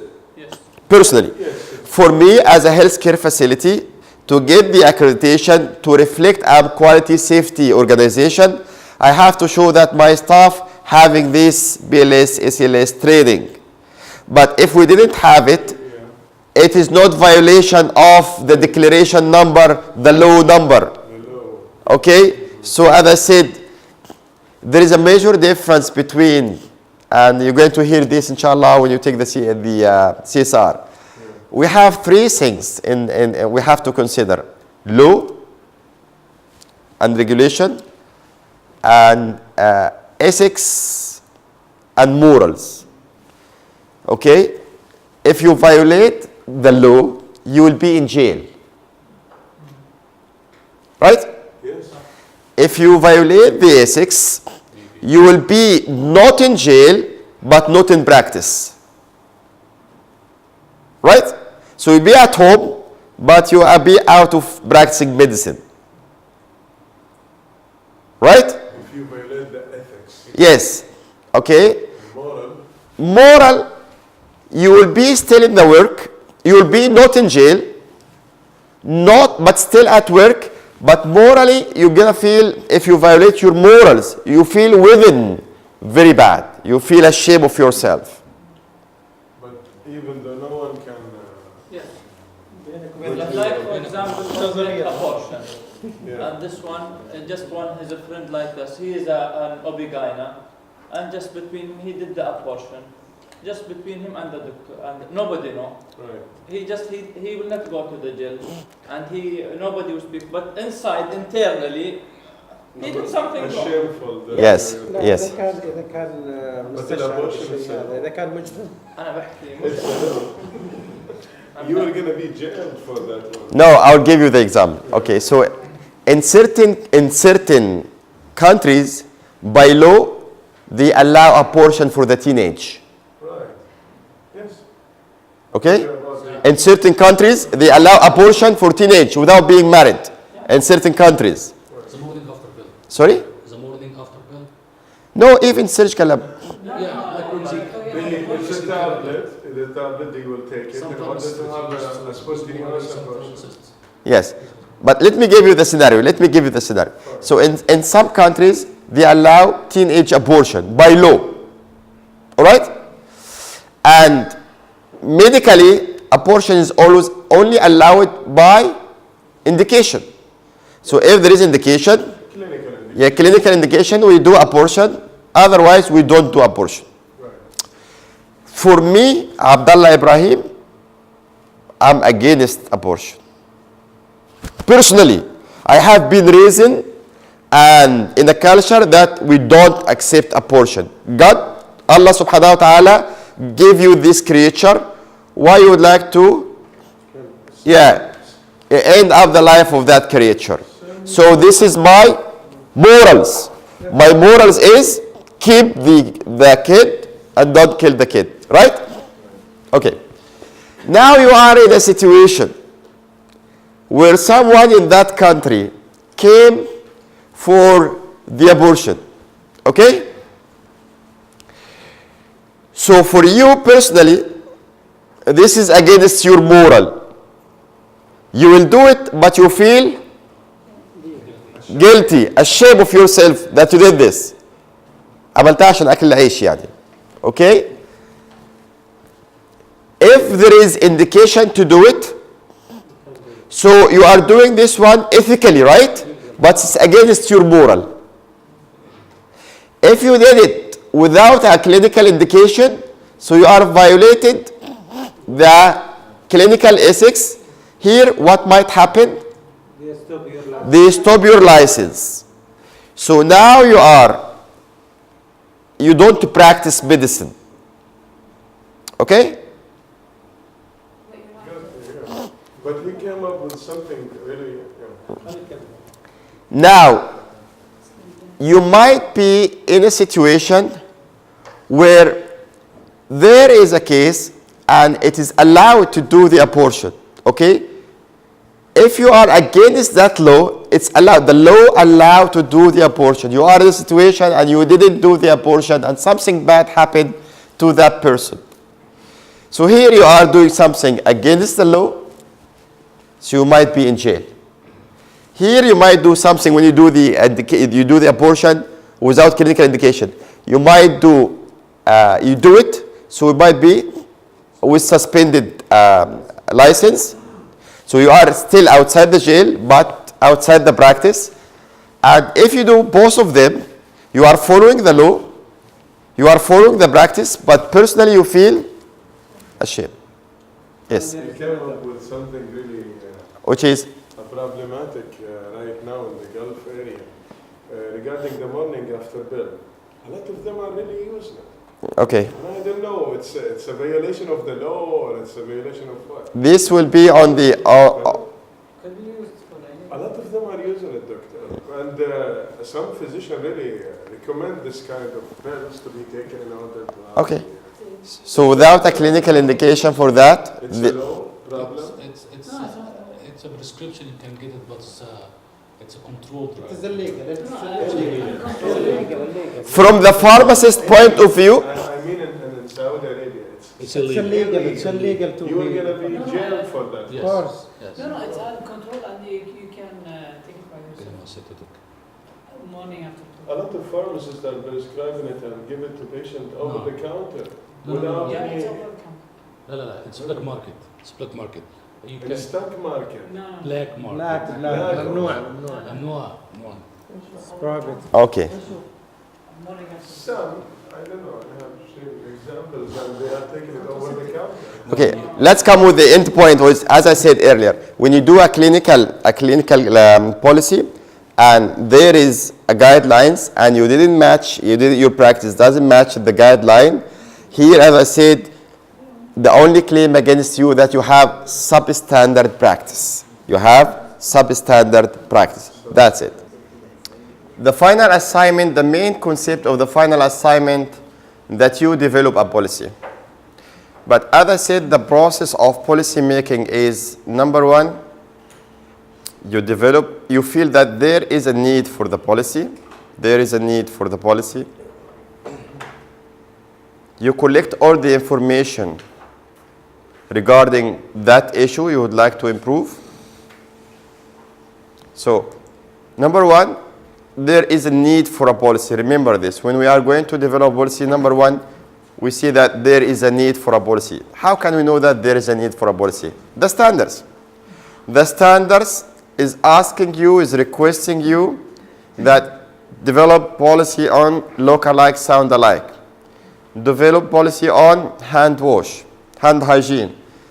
The organization, for example, the International Patient Safety Goal, the organization develop and implement a process on reporting critical result.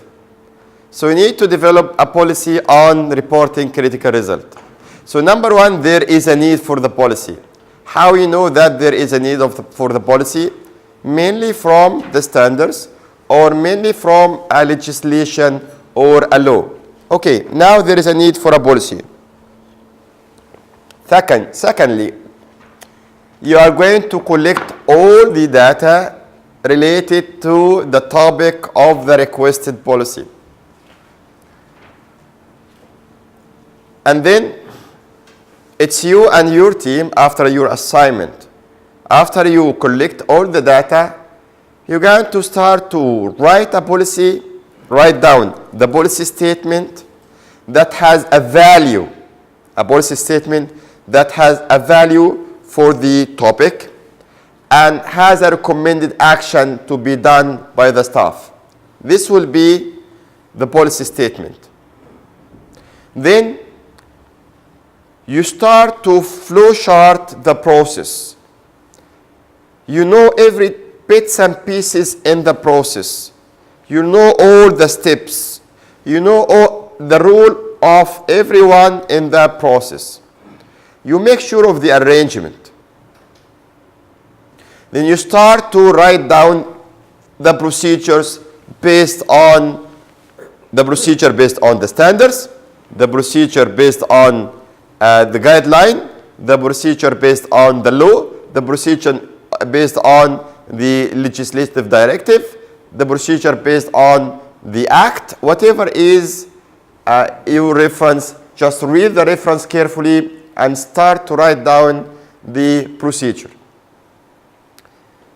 Once you have the written policy and process and you review it, once you finish it, you give it to the review committee. Review committee is going to review the policy and give you the second opinion.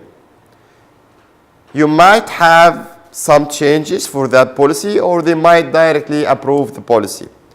Then you send it for the top approval person to approve the policy. Once you have the approval, now you have a validated policy. You got the approval date. From the approval date to the implementing date, effective date, you have a time period for education and awareness. So you plan for the education and you develop your own tools for the awareness. Once you have this, start implementation of the policy. Policy is implemented. Monitor implementation of the policy.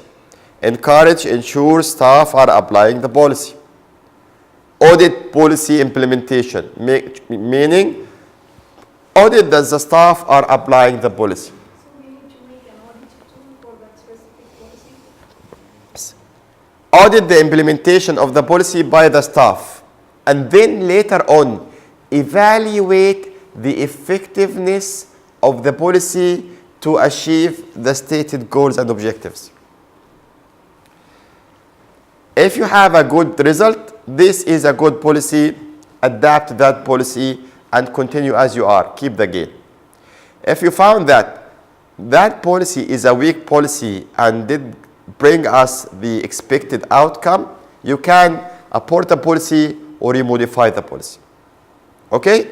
So this is the story. Now, let's go for your final assignment. Your final assignment starts by a paragraph talking about like the procedure manual.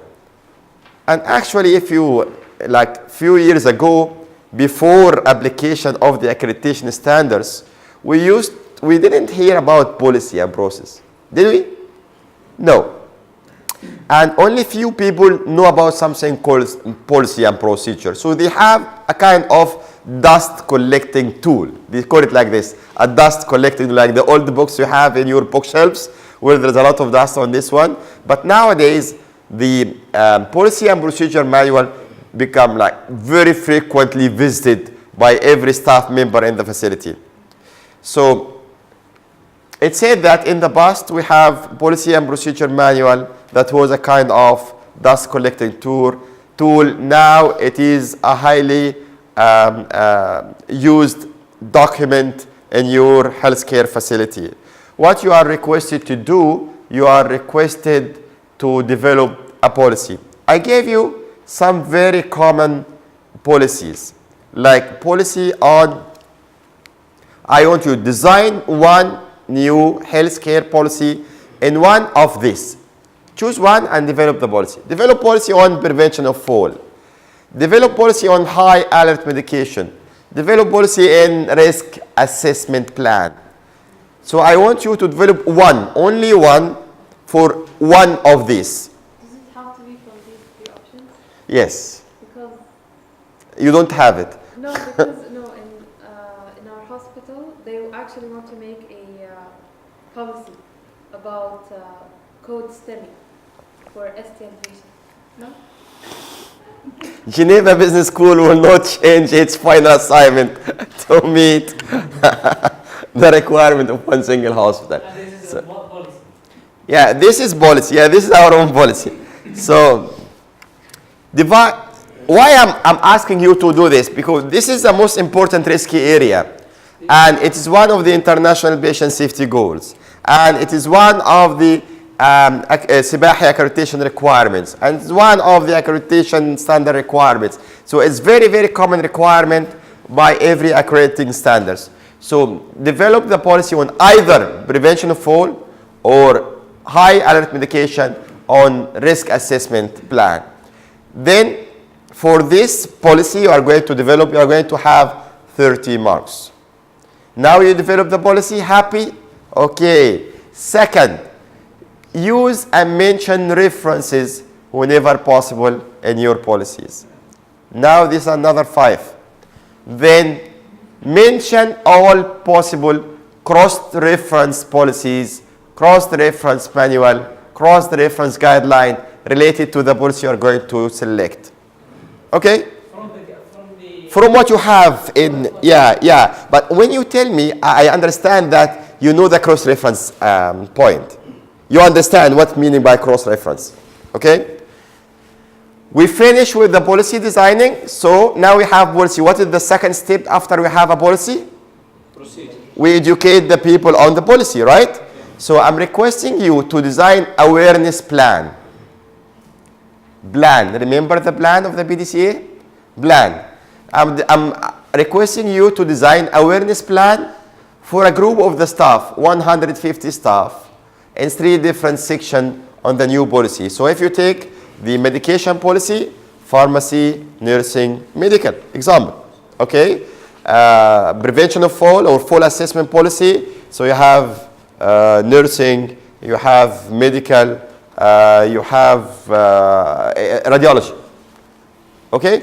So design your own awareness plan. So I'm giving you a number of the people in 3 different departments. Tell me how you are going to educate them on your own developed policy.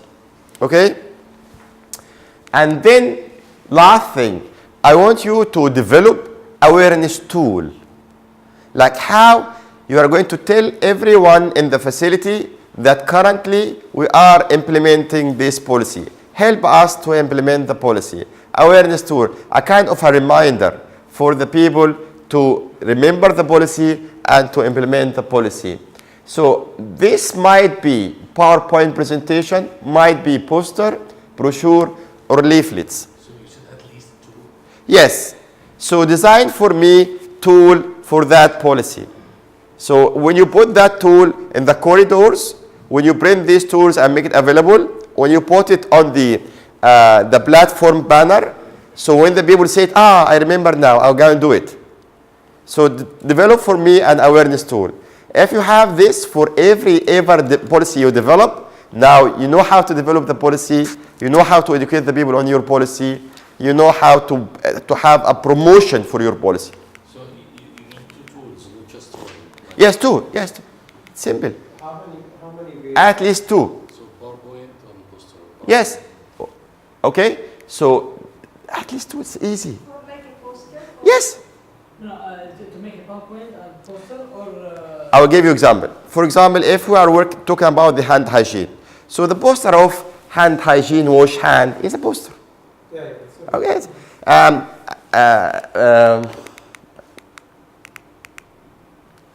Prevention of fall. One of the component is assessment. So a poster on the assessment is a poster. So you tell the people how to achieve and implement the policy. But the point is not only this. Actually, your mark will be for the whole thing. So what is the whole thing? So I want you to make sure that this project can be done by 1 or maximum 2 people, and you're going to send your final project for the assignment.ph, meaning Bahrain, at gbs.com, and please make it in Word document, not a PDF document. And remember the Harvard medical references. You have it in your inbox. You already received the email. Okay. And remember that the first page, it should include the topic, your name, your ID, and remember the referencing, because this is a huge mark in relation to the total. And the due date is 15th November, and that assignment is 80%. Remember to send me the study material that you have. And read it carefully, okay? Read it carefully and come up with this one, all right? Now, the rubric will be in the following format. This is the rubric. I'm going to give you 10 marks for the executive summary. If you didn't give me executive summary, you lost 10 marks. Remember, that 10 mark is out of 115, approximately 8%. If you didn't give me executive summary, you lost 10 marks. Remember this. I want you to give me introduction of covering 4 items, and the total mark is 5. Remember that for every question, 40, 20, 20. Now, we have for the conclusion 5, Harvard style references 10, and the formatting is 5. Okay, the assignment, what is the assignment again? The assignment is the policy, Okay. the awareness plan, Okay. and the orientation tool, this tool. The policy, the plan, the awareness tool. Okay, so what about الأخيرة اللي قلتها؟ So what is the reference? What is this for just regular assignment? This is the rubric, the marking rubric. تفسير درجات. بتاع البوليسي for the No, not for the policy, for the whole thing. For the whole thing. Think about it as a full project here. This is a full project. It's a full project of creating policy, educate the people on the policy, having awareness tool for the policy. It's a whole project. So that whole project will be in a final assignment. You are requested to do this to Geneva Business, whatever, a hospital. Okay, it's so easy, straightforward. I think you already have 60% of the assignment completed already. Yeah, we used to regular assignment, like executive summary, table of content. Yeah, it's the same dear. Okay. So we will do, I showed that policy by itself. This by No, it's included. This is the 40-20-20. Okay. It's a full project. It's a full project. Meaning in the future, if you personally is going to develop a policy, this is what should be in your mind. I developed this policy, now I have it. So what should I do with it? Nothing. Educate the people. How? Plan. How to do it. Now you learn how to do it. Okay, I have plan. People learn it, but people forget. So what will be the awareness everywhere for the people? I can remind the people with the project. I'm going to do this and that. You know how to develop it. Finish. Okay? Any question?